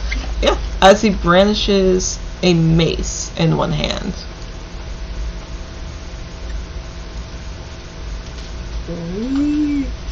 And he's going to take his movement and he's going to move up to Rutherford and attempt to hit you with it. What is up with this creepy child? What? It's It's fine. using violence. What's your Welcome to the AC? dream child. What's your AC, Rutherford? Creepy dream child. Rutherford. What's your AC? I don't know what it's doing. That's fine. We're about to take a break. Welcome to the technical difficulties. What? 16? Okay, cool. So it's gonna hit you. However, it is small, so it is going to hit you for 6 bludgeoning damage as it kind of spins the mace in its hand and brings it down and hits you. So you're only going to take 6 bludgeoning. So next up we would be at the top of the round with Rutherford, but we will take our break and then we'll come back to combat and possibly figure out what the hell is wrong with Coraline. So Creepy child. what? It's fine. We'll be back in like 10-15 minutes. Go to the shoulder, not There you go. That's a good note to end that on. We'll be right back.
All right, and we're back. We're gonna put this child to bed. Are you gonna tuck him in too? I totally think Cersei. Are you gonna tuck them in? Sing them a lullaby? Read them a bedtime story? Actually, read them a bedtime story would be Raven. Like, yes, I am. What do you want? What do you want? We're gonna Okay. read the bear sing bears. Sorry, I don't have that one. You're right. It's. The editor? I got that one. I think Berenstain Bears would be something Furbolg related, like. You know, that's Still fair folk. Oh, that's true. That's I true. mean, they're- I think that like Goldilocks would be like the half elf and the 3 Furbolgs. Like, I think that would be 100%. cute. Like. 100%. That would be cute. That would actually be pretty cute. Okay, perfect. So we'll get back into the not so cute combat where you're fighting a creepy Coraline and a small shadow child. Child. I should put the I should preface this child. Smaller than Raven. Smaller than Raven at 4'10". Okay, so Small angry perfect. man. We are at top of the round with Relford.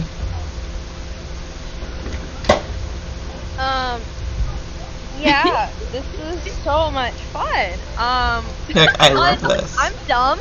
I forgot that I have extra attack, so we're gonna do 2 attacks this Okay. time. Yeah. But for Okay. first things first, I would like to rage. Woo! Rad rage. Rad rage. Okay. Yeah, I need to make that as an emote. That would be great, actually. I need to rage. Okay. Rad, you rage. I would like to rage. And I'm going to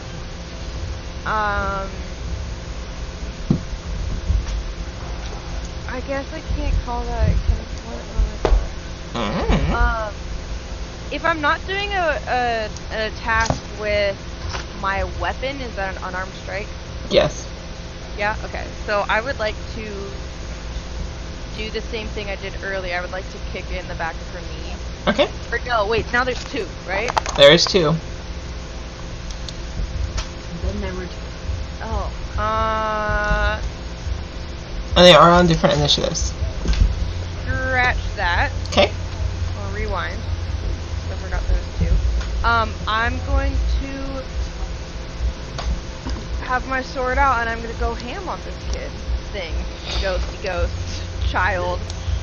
Okay. Yeah, and just go ham with the great sword. Okay.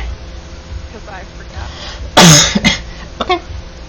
Alright, rolling for attack. I only have to roll for attack once. Are you doing? It's extra Okay. attack. You so you roll twice. Okay, so out.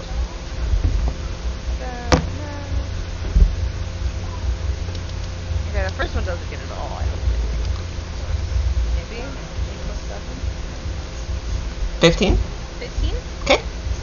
That one hits. Oh, it does. Okay. And then the second one is 19 to hit. 19. Okay, they both hit. And then I have less, so I get a d4 on the Yes.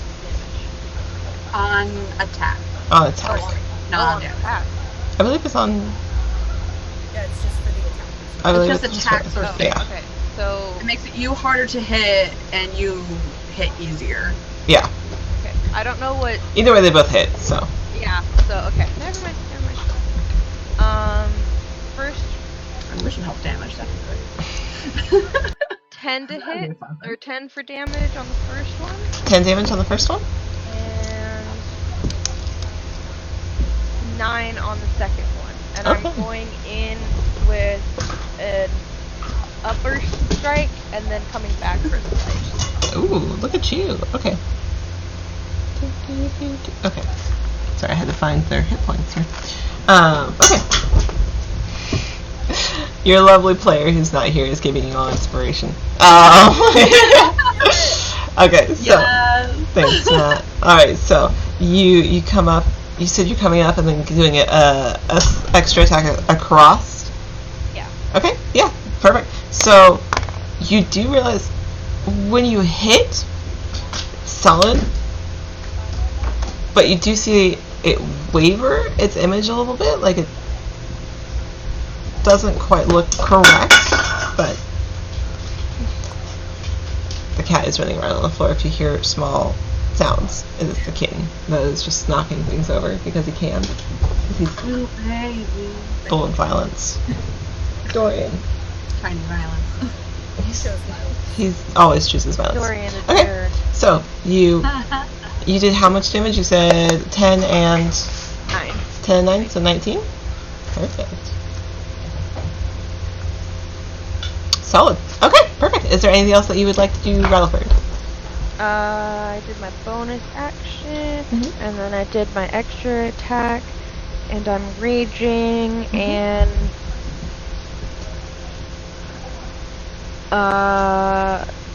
frenzy attack. Do I have to say it now in order for it to work on the next turn, right? When in a frenzy, you can make a single melee weapon attack as a bonus action on each of your turns after this one. Yes. So, are you frenzy attacking now? Yeah, I'm gonna Okay. start frenzy attacking. Cool, good to know. Alright, perfect. I will put that as a note. I will put you as frenzy. Frenzy. And Perfect. I have that that's as a note. Okay, perfect. Alright. Talus, it is your turn. Oh boy. So I see that Rad's physical attacks are working. Yes. They're working, not to the extent you might want them to. I hate that. I hate What does that. that mean? What does that mean? Like they're not doing as much damage as we would expect them to do? Yeah, that's. And I noticed that as well, right? Since I'm the one. A child. He decided that he needed the pride flag. How dare you have curtains? Mother, no. Seeing this, I'm going to. Should have hidden.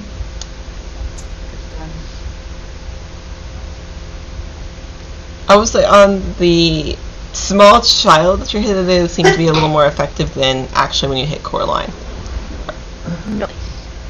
The what seems to be more effective? When Rutherford did that damage to the small child, quote unquote, small child, shadow child, it seemed to take more of an impact than it did when Coraline was hit.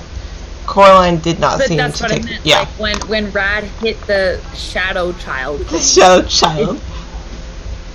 it did damage, right? It did. It did. That child. Yes. This is gonna be my favorite thing. Oh yes, a child. Yes, the child. Okay. I think knowing this, I'm still gonna do it. Okay, go for it. I'm going to produce flame Okay. towards this child. Okay. So I guess I have to. Do I have to roll to hit? You do have to roll a hit. Nat 20. Ooh. Does that mean I roll twice, or do I just double the? Get out. You double the damage, so roll and then we'll double the damage.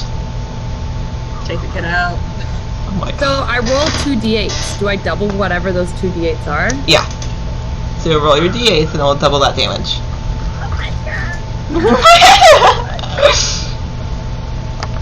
Okay.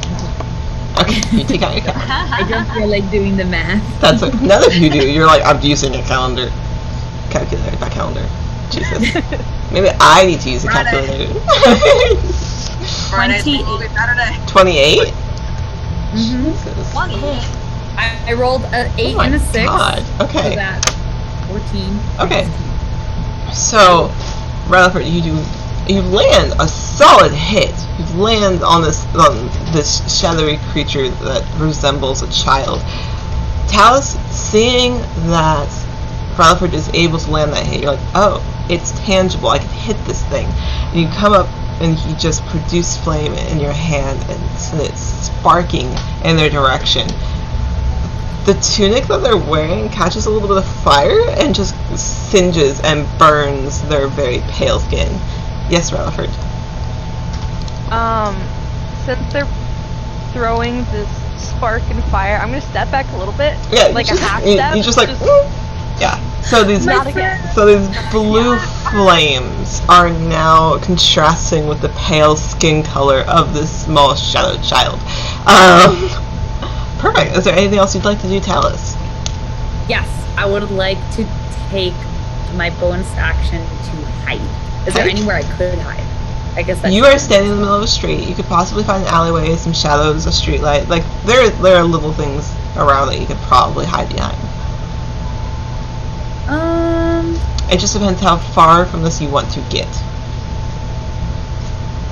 I don't want to get too far because I want to be there to help my companions. So Okay. I guess I'll just disengage. Disengage? Okay, you disengage. Because I was very close to it. I was literally like You were. holding its head when I like breathed You were into very- Coraline's face. Yes, you're very close. So I'll disengage. does it need to make another wisdom saving throw because of what you did the last round?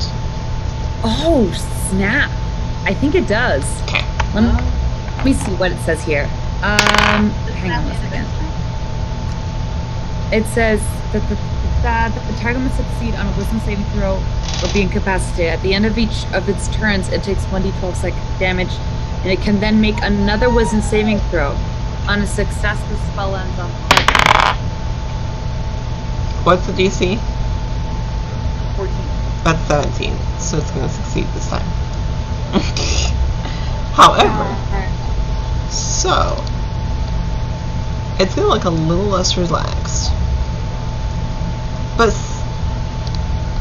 as it's standing there, as Coraline, this person that you've known for a little while now, is standing there, and you can see their face twist in rage as the image of Coraline wavers, and then slowly, with almost a sickening crunch of bones cracking and readjusting and moving, this image that you're so familiar of seeing, that red hair that slicks back into wisps of white and gray as a night hag stands before you instead of Coraline.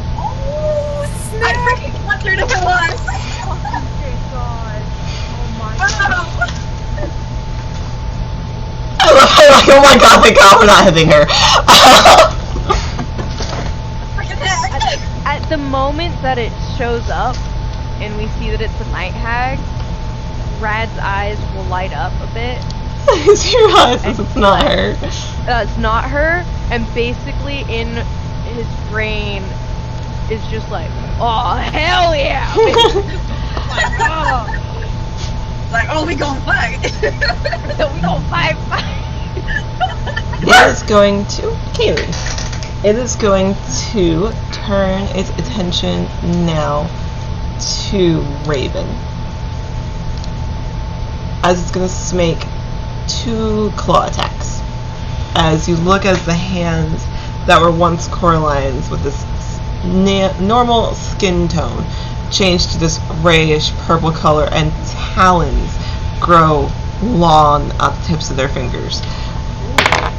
That is going to be on the first one, 15 to hit. Nope. Okay. Bashes away with her shield. Yep. And the second one is going to be an unnatural 20. Yep. So you bash that first claw as they swipe down away with your shield, but they manage to bring the other hand up as you're going to bash that away and get the inside of your forearm. You are going to take, hold on, I gotta find the correct dice. That's 7, 8, 9. You're gonna take 13 points of slashing damage as they catch you just across your forearm as they swipe back up. But that is going to be the end of their turn. Ow. As it's then Raven's turn. Oh, she's a little bit pissy at this point. And she is going to, first of all, use her bonus action to hexblade this curse this night egg. There we go. So, +3 to damage rolls, and I roll a crit on a 19 or 20. Ooh, okay. And what did you roll? That's just like a straight. Okay, hex. cool. Cool. Okay, great. Perfect. Was the next minute, and then I'm going to cast green flame blade, Perfect. Love it. and I'm going to attempt to hit the. Oh, sorry. Yeah, that's one action. Yeah, cool. And I'm going to attempt to hit the night hag. Okay. Roll to hit.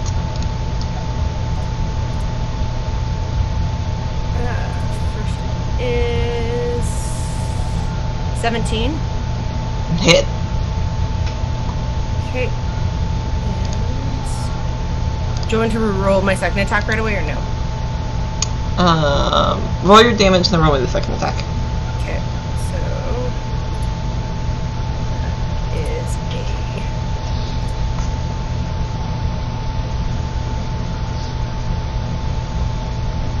10 plus a. I can do all the 13. And I didn't even use the bless. Oh my god. Numbers! There's too many dice. There's a lot of numbers. Sweet, weird, fine. 18 damage on the first hit. Okay. Wow. Good hit. Solid. What type of damage is it? So it's piercing for the rapier. Okay. And flame, so fire damage for the green flame blade. Okay. So that's 5 of that would be fire damage. 5. Okay. Yep. And because of, sorry, I just need to quickly read. You're fine. And I know it's a lot of things. There's a lot of things going on. On hit, the term is blah, blah. You cause, and I can cause it to leap from a creature to a different creature if it's within 5. And it is.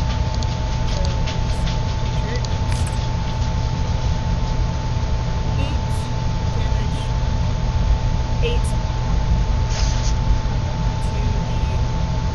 Okay. the child. Child. We are making it very clear we're not hitting children.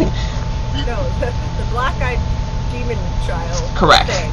Okay, cool. So, Yeah. Child adjacent. Child adjacent. The short folk. the short folk. I have a question, and this is relevant. What is your rapier made out of? It is. I think it's just a regular rapier. Okay. But it also would constitute being her packed weapon. Okay. Because it is, which would then transform it into magical. Okay. Alright, I just had to make sure. Alright, perfect. So, yeah, those were both solid hits, and the Night Hag reels back some, as it didn't quite expect you to do that much damage to it. Let's see. Perfect. As well as the small demon-eyed child is looking actually pretty hurt, but instead of blood from the wounds that he's obtaining, it's just black ink. It just looks almost like oil seeping out of him. Cool. Okay, so Cersei, you are up. How close is the child and the hag? They are to each other. Yeah. They are within 5 feet of each other. And they're in front of us. Yes. Like no one's behind them? No. Well, Right. actually, Raven is behind you. Yep. I moved around to the opposite side. Never mind, I don't want to catch you. That's fun! Just in case I don't want to catch I'm you. a dexterous what? I'ma just run up and try to punch. I'ma try to punch the hag in the face with inflict wounds at second level. I'm gonna punch some necrotic damage into it, hopefully. Let's see how that works.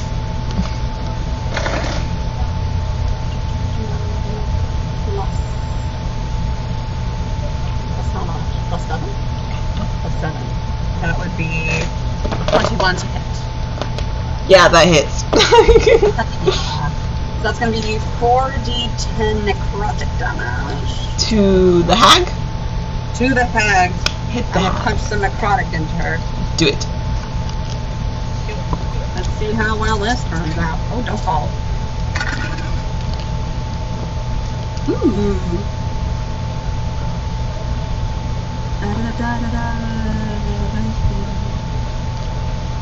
I can do that. That will be 26. 26 necrotic damage. Ooh, look I'm at just gonna you. call those kind of just. That is a hard hit. Did you just? Wow. Did you just?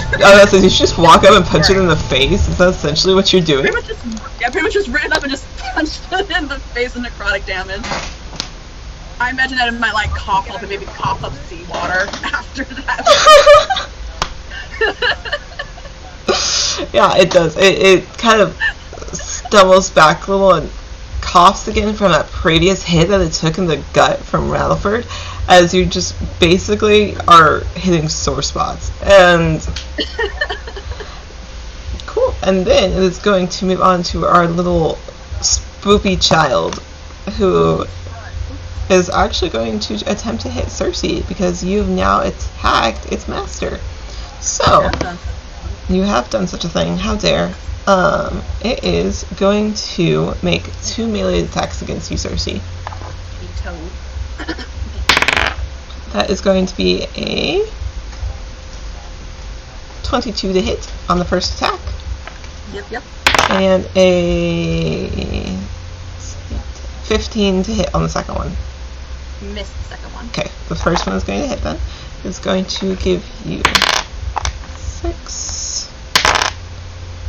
12 points of bludgeoning damage. Would I be able to do a reaction? Yes. Beautiful. I would like to Wrath of the Storm. When a creature that is within 5 feet of you hits you with an attack, use your reaction to cause the creature to make a dex saving throw. A dex saving throw? Yes. Okay. It'll be a dex of 15. Let me see what their dex modifier is. Okay, that's decent. A 15. Meets it, beats it. So. Well, that does. Well, they still take half damage. That's fine. So is it taking on the damage? It will be taking half of 2d8 lightning damage. Okay, 2d8 lightning damage. I rolled so well too, but roll down, that would end up being 7 points. 7 points. You're still doing And decent. since that's lightning damage, it will also push it 10 feet away from me. Okay. I feel like it will hit her and she just screams and lightning just shoots out at it, knocking it back 10 feet. Yeah, that's basically what she does. It hits you for that 12 damage. It catches you nicely in the side as it swings the mace. It goes in for a second attack to hit you again.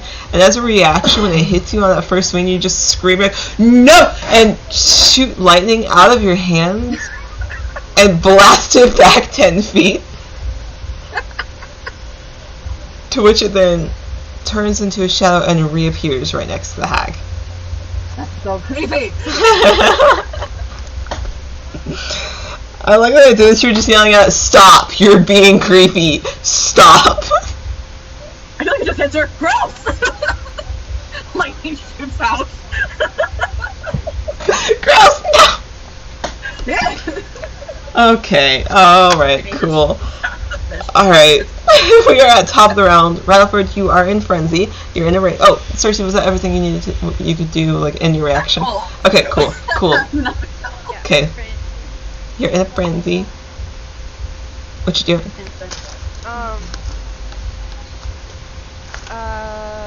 Which one can I? Am I near the hag right now? Yes. Okay. And the spooky boy just went. It's 5 feet from them. Okay. I'm gonna go for the hag, Okay. and he's gonna laugh. And be like, "Huh.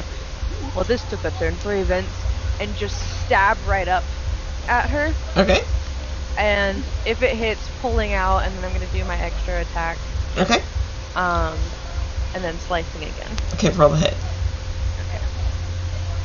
And I rolled twice for the hits, right? Okay. And then 18 to hit on the first one. The first one hits. 12 to hit on the second one. That second one misses. Okay. Wait, are we still blessed? Yeah. Do I have to call blessed before the No. before I roll? Nope. Nope. Nope. It's just there. I'm keeping track of the rounds, don't worry. It lasts for 1 minute, which is essentially 10 rounds. Ish. I thought it was 6 rounds. Oh, 5 rounds, sure. What did I say? The first one was 18 to hit? Yes. That makes it 21, and then, that's 12 to hit. That makes it 14 to hit. 14? 14 misses. Okay. So, rolling once.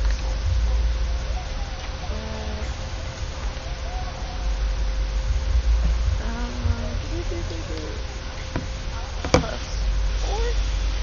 10 damage. 10 damage? Yep. Alright. Yeah, you did that. Whatever. Okay, perfect.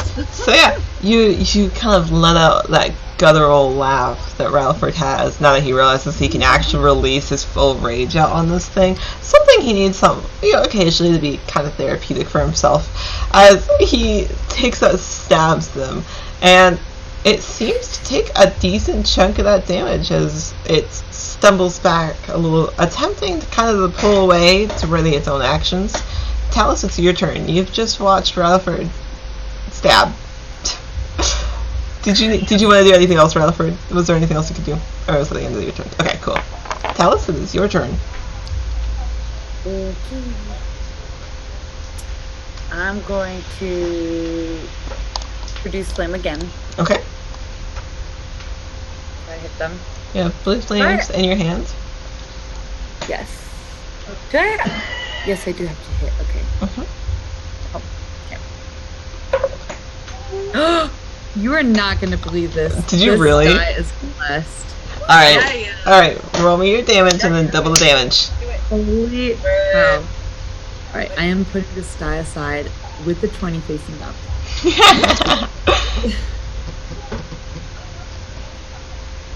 These are the two I rolled earlier. Let's see. Oof. Not as good as before. Still good. Not as good as before. That's okay. What'd you roll? 7 plus 1. That's 8 times 2, 16. 16 points of... Ooh, look at you guys go. You're doing a good job, I will say. Okay. So. And I will take my bonus action to hide this time around. Okay, perfect. You are able to easily find some shadows that seclude you. So you kind of see the Night Hag taking these hits from Rutherford. You're like, oh, well that worked last time. As you spark up some blue flames in your hand and hit it with it. Takes a decent brunt of that damage as you're like, and now I'm just going to duck into the shadows real quick. And now I hide. And then you do so. And the hag is next up. So it is going to, let's see. Oh, let's do this time.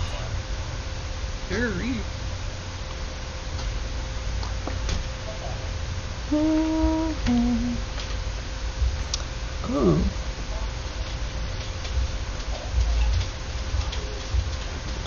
Okay. Well. Hold on. I need to see.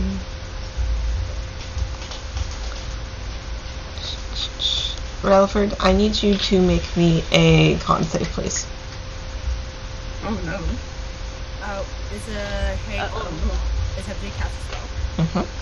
Counterspell. Counterspell? Counterspell. Okay. Counterspell. What level of counterspell are you using? What other? Well, I guess you only have one level, correct? Yeah, it will be cast at 3rd level. Okay, cool. It's still above it, so you counter it as it raises its very claw-like hand to cast. You see black energy radiating from the tips of its claws as you are able to quickly assess the situation and counter it completely. So instead, it is going to attempt, as it kind of looks over to you, it's going to make a melee attack against you. with its claws again because it doesn't like the fact that you just counterspelled its. You do not touch my big boy. I feel so honored. That's our good little. So that's gonna be 24 to hit you. You're like, well, Reaching out to like counterspell, she just leaves herself. just a little too open. You are going to take 14 points of damage as you leave your arm out. You're like, counterspell. It's going to very upsettedly turn and swipe across the arm that you just dispelled with, but this time it's going to swipe at your hand, almost like it's trying to, in its mind, sever that ability to counterspell. It can't, but in its mind, it's like, oh, I'll get rid of what just counterspelled me. And with that, Raven goes, you just hear it and it almost comes out as a breathless whisper. Big boy! And, I was say you're down. I was say you're down, correct? Okay. I am down. No. Oh no. Okay. So you are down. That is its entire action. Raven is next. You are downed. I need you to make me death saving throw. Oh, Why what is would it? you risk your life for me? Why would you do that? Why are you yelling at the person who just saved your life? 18. That is a save. So you have one save. Good job. Cool. Alright. I'm the tank. I'm supposed to be hit. Cersei, it is your turn. Thank you, Nemo, for the raid. You just missed a player rolling their first death saving throw of the campaign.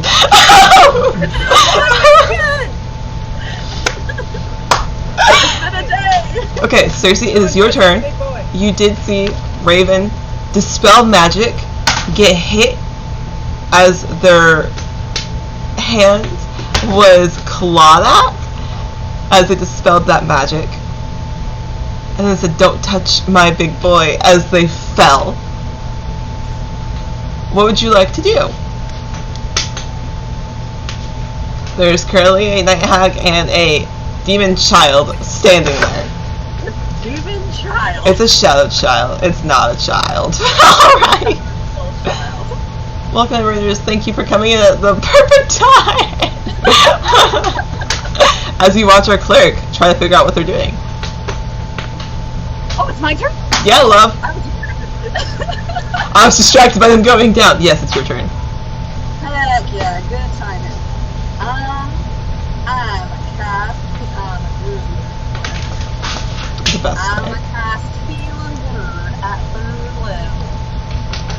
For my sweet down. Is that a ritual? In fact, I believe it is a bonus action. Yeah, it is. It is bonus action. Sweet baby angel. I'm gonna do that real quick. Let me roll some d4. How many d4? Good. Oh, quick question. Does Bless carry over into death saving throws or no? No, that's not. So many here. No, I I don't have think so, but you know. It's better safe than sorry. Yeah, better to be like, do I have any? Do I have anything? Is not the right. That's child a different entity than the night hag? It is a different entity. They are on 2 different initiatives. so that's going to be 12 healing. Okay, Raven, you are back up. You're on the ground. There is a night hag currently above you as it just slashed you, but its attention has turned from you to the rest of your party as it downed you and was satisfied with that. So you are just kind of laying there at the moment. Cersei, you heal. Is there anything else you can do since you still have an action? Bonus. Was my bonus.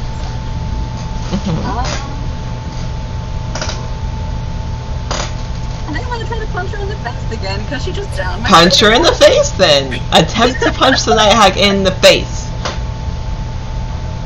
Throwing hands. The healing word, by the way, is you good? You're just gonna see Raven's eyes kind of flutter back open. Like, you good? I does not hit. What did you roll? I rolled a 2. Okay. Yeah, you're so focused on the fact that you just watched Raven not only step in front of some damage and attempt to protect another party member, but also the fact that it knocked them unconscious where they were laying on the in the dust. And you're like, oh, okay, heal, gotta heal. Attempt to punch, nope, gotta heal. Is there anything else that you can do? That's it. That's my abilities, unless I need a reaction. Okay, Cersei, when you attempt to punch this night hag in the face, the child that is by their side is going to hit you with the mace for 2 attacks again, or attempt to. I need to. He fits. Alright, that is going to be. I need to look at their thing. The first attack is not going to hit, as that's 10. But the second attack is a 19. Yeah, that's not good. Okay. That's going to be 7, 8, 9? 9 points of damage. 9 points of bludgeoning damage. As it goes to, as it watches you get your party member back up and attempt to hit its master in the face again, it is going to catch you in the side just as you swing. I would once again like to do a reaction. You may go ahead. I would once again like to Wrath of the Storm. Roll the hit.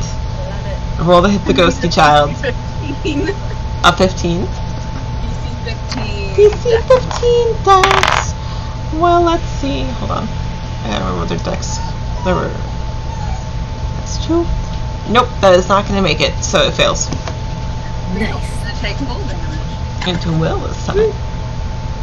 That will be 9 lightning damage. It's going to get punched 10 feet away, even though it's going to just pop right back. You said 9 lightning damage? Just going to stare at the kid like, back off! Stop hitting me, small child! Boy! Down. At the top of the round becomes your Ralphard if you are done with your reactions. Okay. I have Perfect. nothing left to give. Okay, perfect. Ralphard. I'm going to hit one more time with my greatsword, and then with my extra attack, I'm going to witch bolt them. Ooh. Attacking the hag again, right? Because they're still next to me. Yes, so you're using what's first? The greatsword. Okay. Roll to hit with your greatsword first. Okay. Look at Ralphard out here getting the damage.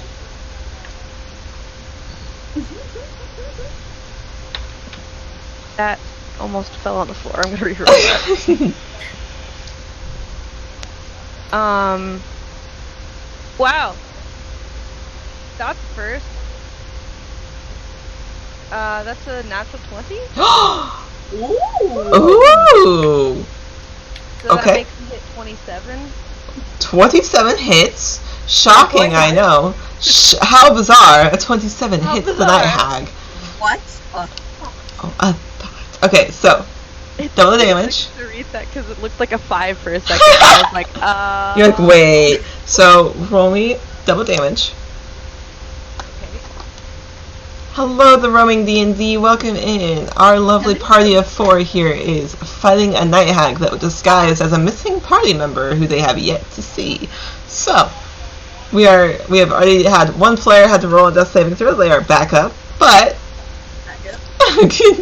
we are currently waiting. Down. But Back up again. We are currently waiting for our lovely barbarian to roll me all of the damage since they just crit.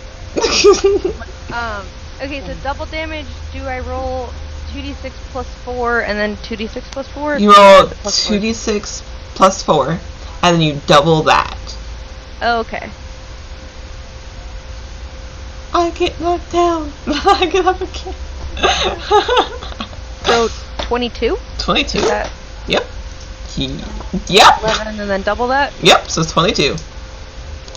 Wow! You guys are putting a nice dent in this night hag. Good God. Okay, so Welcome to Rad's therapy. yeah, welcome to Rad's therapy. So you watch as Rattleford, in his anger, having watched Raven take a blow for them and then go down, retaliate with a large swing as they ready their great. It's your great sword, correct? Perfect. So as you ready your great sword, it slices into them, leaving a nice gash across their shoulder and their chest line. You have a second attack still, correct? Oh yeah, I do. A really quick, just for flavor. Yeah, go for it. Absolutely. You know I was love the waiting for the flavor. frenzy attack. Yeah. This is literally just my personal favorite flavoring of this. Go When for he it. crits like that, his sword, since he's raging plus frenzy attack plus he just crit his sword, there's these runes in it, and they glow with this blue, the same blue and orange glow of his magic spell. It doesn't have any magical effect. It's just No, we love the flavor. We love the flavor as that coloring of your blade glints off of your armor and reflects back. What? Spicy slash. It is a spicy slash. That was a really good hit, actually. Okay, so you still have your second attack. What are you doing with your second attack? Is the hag still up? The hag is still up. Okay. The It's looking second attack, pretty I was rough, gonna though. cast Witch Bolt. Okay, cast Witch Bolt. You have to roll a hit. Yes. Okay, roll a hit.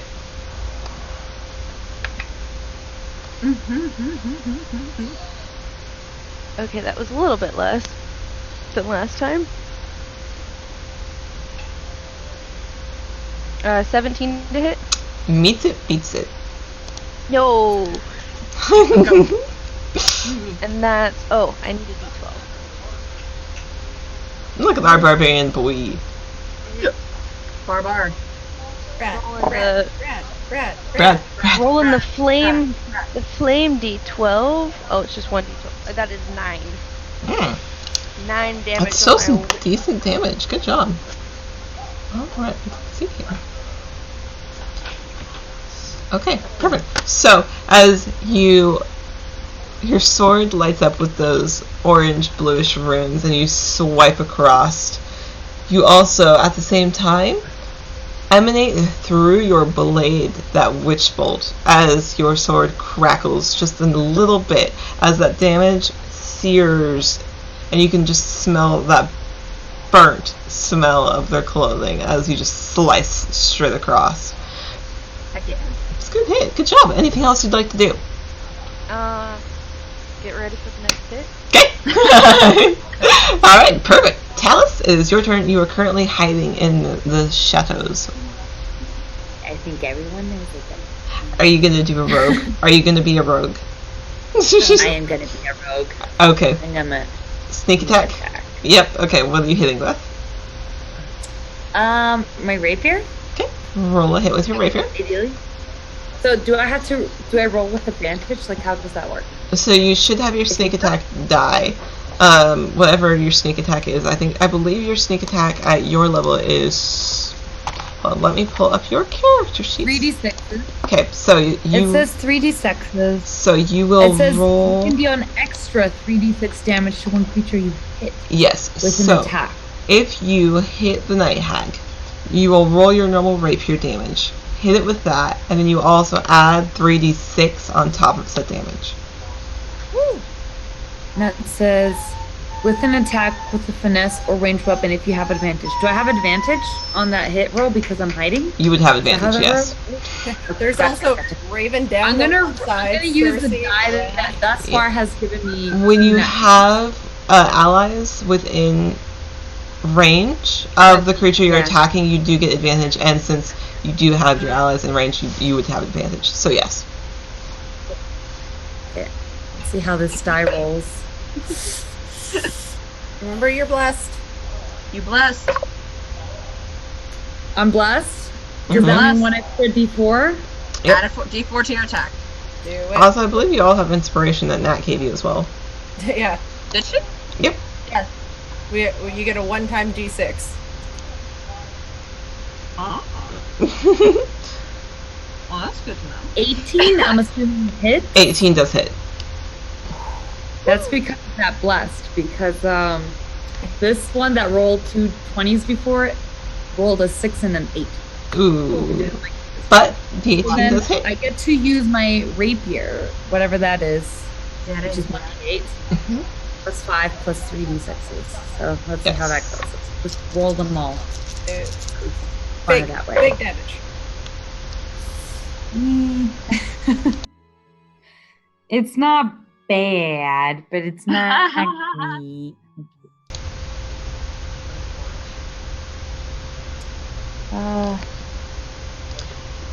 18. 18. Yeah, I rolled 2 1s. That's on that okay. roll. Hey, damage is still damage, and it's not bad. It's true. I will say you guys And are then doing... use my bonus to hide again. Okay, Oops. you do a hide.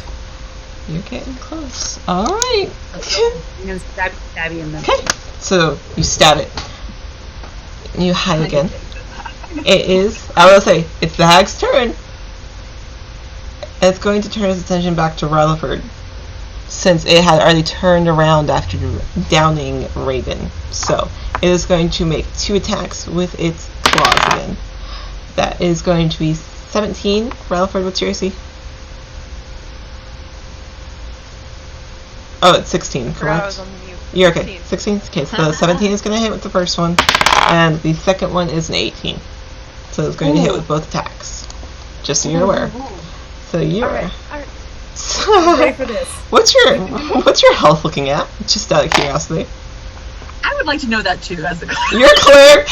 As your cleric, you have to tell me if you're a cleric. You have to tell me. I am your medical professional. Unless you tell me how- It's decent. It's pretty decent, yeah. Okay. You're going to take 11 points of damage on the first attack. Cool.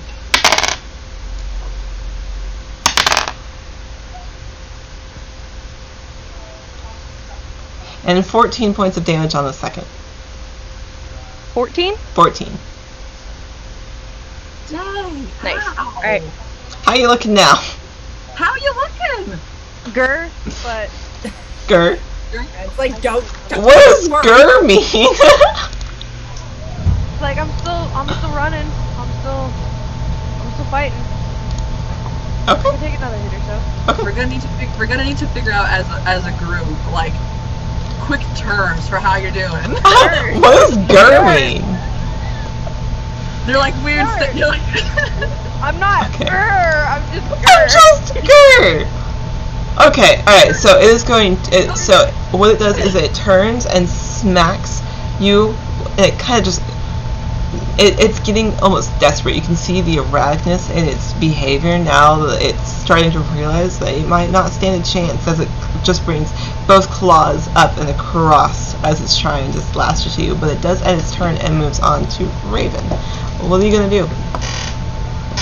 Raven kind of spits the blood out of her mouth, shakes her head.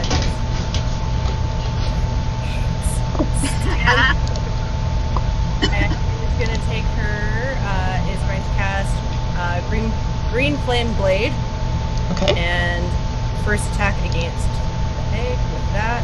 Okay. Nat 20. Ooh! So that's Look a at 20 hit. Alright, you hit! Shockingly, I know. Oh, beautiful.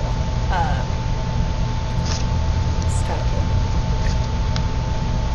At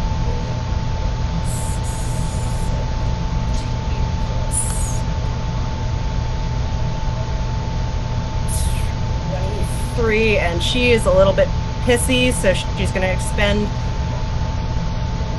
her last warlock spell slot to Eldritch Smite it, which is 3d8s. Ooh! So she is a little bit pissy. You know, Yeah. understandable. Reason. Okay. get her. Get her done. Get her done. Get her done. Find the calculator to calculate this damage. For a total of 40 damage to the hag. Oh shit. And Alright. that Oh goes- my god. yeah, Raven is just a wee bit pissy. God. Goes to. Sorry, I'm just calculating how much damage goes to the creature. And the creature just gets. That's not. The creature gets 6 flying damage from the. The small child. Yep. Small child. Oh my god. Okay. Black-eyed child. Alright. So, Raven, you get up, rage just emanates off of you. It's not often that you get pissed, like up to this extent. However, the fact that you did a good thing for a friend and stepped in the way and then were downed for it kind of pissed you off, as you tried really hard in the beginning to be nice to these creatures and figure out what was happening. And so you brandish your flame plate and swipe across them, and you plunge it straight into this night hag's gut. As you can see it searing its skin, and that green light is just emanating. And it stumbles. And as you pull your sword back and that flame jumps, you see the child hit a knee as he's on his knees, just almost gone. Almost like he's struggling to hold on to the form that he's currently in. But he's still up. Barely. She is just breathing heavy and she's going, "Do not touch my friends." Oh, it's cute. Cersei, if you are done, Raven, She's just standing there, like, brandishing both her shield and her sword, and she's, like, heavy breathing, and this is not quite rad rage, but it's, like, the closest thing that Raven can muster up to it. So bad at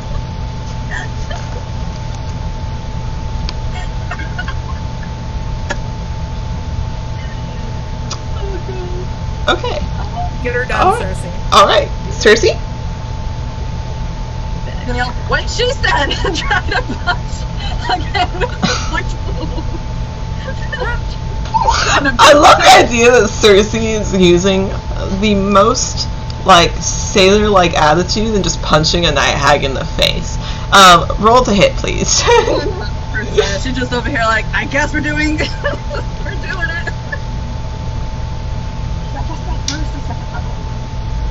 I like no first level. I'll do second level. Okay. Oh, yeah, I don't biff it like I did this one. Got this, girl. I did not biff it like I did last one. Okay. That would be a total of 19 to hit. Okay, you hit. And I think I would very much like to do, I think it's a channel divinity. Where did I put it? Where did I put my divinity? Where's my divinity? There it is. Destructive Wrath. You use channel divinity to deal maximum damage instead of rolling for the, oh, never mind. That's only for certain times. I cannot do that. Okay. That would have been really great. That would be really great, but you're still not doing that. It's not the other guy. Okay. Still, that is at second one, 4d10. So I'm not going to complain. Yeah? 1, 2, 3, 4 dice. And that's where you gotta read your spells, kids. So you know what you're doing. Sure. That is going to be a 20 necrotic, please. 20? 20 necrotic directly to a weapon. How do you want to end her, Cersei? What was that? How do you want to do this? That's my girl! She had 19 hit points left. Oh my god! How would you... Like I said, like, what she said is she's just gonna, like, throw her arm back and just full on, like, right to the side of the jaw, turn the head around kind of punch. With full necrotic. Okay, so, you turn, you've watched your party members struggle, you've watched Talus come out of the shadows and do some serious damage, and you've watched Raven pissed for the first time. And you're kind of sitting, you're like, wow, this is a serious problem. Well, alright! And you crack your knuckles, and you reel back, and you deliver a solid punch to the face, and the night hag goes sprawling. And as soon as you do, that little shadowy child who's been sitting on the ground fades. Like he was never there in the first place. The body of the hag is laid out, and she is not moving. And you have successfully defeated the night hag. However, as you're standing there, celebrating your victory, kind of impressed with yourself, rubbing your knuckles like that was a solid hit, you still don't see Coraline. And you look around, and you don't see Scritches. And then you realize you haven't seen Scritches this entire time.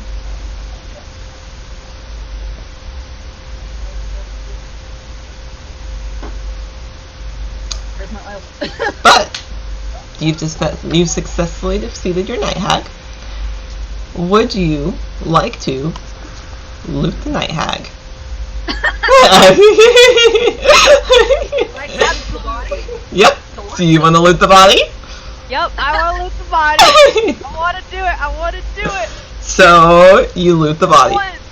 You're like, I want to loot the body. So, Ralford, you're towering over. You walk over. There's still the sound of searing flesh from all of the places that they've been hit with flames and fire, especially that mark where Raven literally impaled them with green flame blade.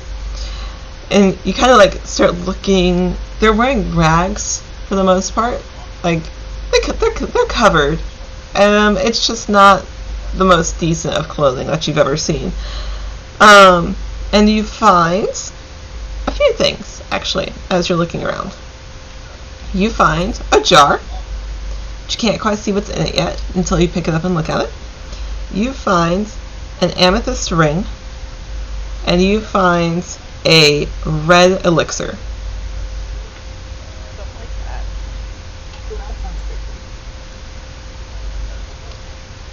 Don't like that. Do you want to look at what is in the empty jar? Empty. Sure. Okay. So, you're like looking at these things, this amethyst ring in your hand and everything else. You're kind of looking over, and you pull out this jar from the night hag's pocket, and you're looking it over, and it seems empty. It seems empty. But then you take the lid off, and you look inside, and you realize it's not empty at all. There is a small chunk of a gelatinous cube inside. What? Have a gelatinous. DIY, grow your own gelatinous cube. Oh my god. You too can have a cleaner in your pocket. To fix it for the city, it gets rid of everything. So you have a empty jar that looks empty when you put the lid on it because the gelatinous cube does not have anything currently in it. So it just looks empty. So you have an empty jar. You have a random red elixir, and you have an amethyst ring. The night hag have any like bangs or anything on her? Nope. How was everyone looking? Is it? Do we look like? Are we bad enough that we're not gonna be able to heal up overnight, or and use hit points, or just? You'll be able to heal up overnight. Okay. That depends if you want to go back to sleep after this, I guess. Right. It's like, do we need healing or do we need to rest? Is there anything on the night hag, a letter or a symbol or anything like that that can indicate if she was sent or she just happened to prey on us by chance? You don't see anything on her. While Rutherford is kind of looking at these objects that they've looted off this body, you're not finding any discerning marks or letters or anything like that. Would Raven know how properly dispose of a night body? I don't know. Would you? Right, like again, knowing that trolls, you burn the body just to make sure that Correct. versus like, does she know any like, okay, like, are we beheading it? Are we stabbing it through the heart? Do I need salt? Yeah, do I need Someone with nature. roll me a history check, and we'll see real quick.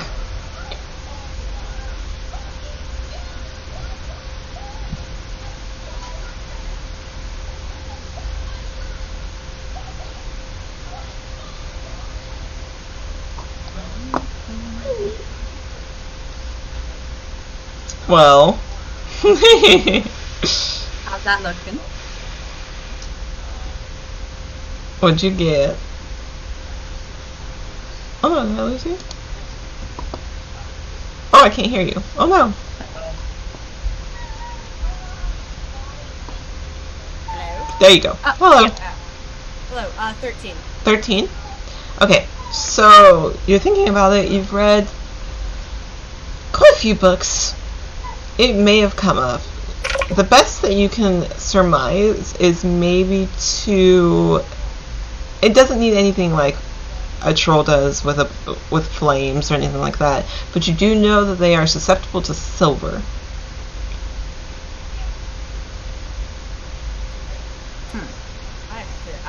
She'll just quickly look around the group and go, does anyone have a silvered weapon or silver on him? Just to make sure the pig doesn't come back. Is the knife that I got, that like magical knife, silver? The really decorated one? How close did you look at it? I think I'd know if it's silver. It is silver, yes.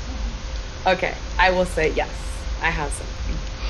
Take it out of the pretty box. Raven has a quick glance and goes, just either behead it or stab it through the heart just to... You could Make probably, sure. yeah, you could probably stab it to the heart. You want me to stab or behead this dead creature? It's not the worst thing we've done. Okay, It's not the first head. you always want to make sure something that is down is going to stay down. And if this night hag was invading our dreams, or at least invaded mine, I don't want it coming back. Always make sure your kills are down. Fair. Okay. And I'll stab it through the heart. I'm not going to go through the effort of beheading and hurt. Yeah, I'm not even gonna make you roll anything. It is down, so yes, you are able to stab it. Yeah, it's quick and easy. It's taken enough damage where it's pretty battered. Thank you. That is appreciative. You never know when. Look at my knife and I'll like. Raven just literally offers I'll like her, take a little rag and I'll just like. What? being like, yeah, need So- a cleaner. I loved Okay. I feel like I need to wash my hands. it. Cloak? Ugh.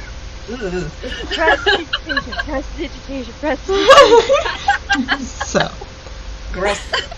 you were successfully able to kill off the night hag and its minion of sorts. And we will end session there for the night because you're still not seeing your lovely other warlock. Where are you? So, Baby girl! I will say Where's even that I will say that even she doesn't know where she is right now. God. I don't like that answer. Oh gosh, that's It's fine. Anyways, worrisome. but It's fine. We- It's just trauma. it's just Are we trauma. gonna find her in a drunk tank somewhere? Like, what the heck did you do? No, that's Raven or Talus. Come on. Come on. Let's be honest. But we will end I'm not saying session. you guys are bad influences. But also your influences. Also, but we will end session for the evening. Or we will be back in 2 weeks, hopefully with all 5 of our lovely players back, full party. That way we can see where the hell Coraline has gone and what they've gotten up to in this time. You know, where a night hag could just show up and replace them like that. A little sus, but yeah, we'll be back in 2 weeks. Until then, you can follow all of us at our handles, which are listed both here and below in our little thing, our little about stuff. So we also have a Discord, and all of our VODs are on YouTube. So if you ever want to catch up on the Rectification, we are here every other Friday, except when we have to take a break off. But we've been really decent lately. So, but we will be back in 2 weeks. Have a lovely rest of your day, everyone. Goodbye.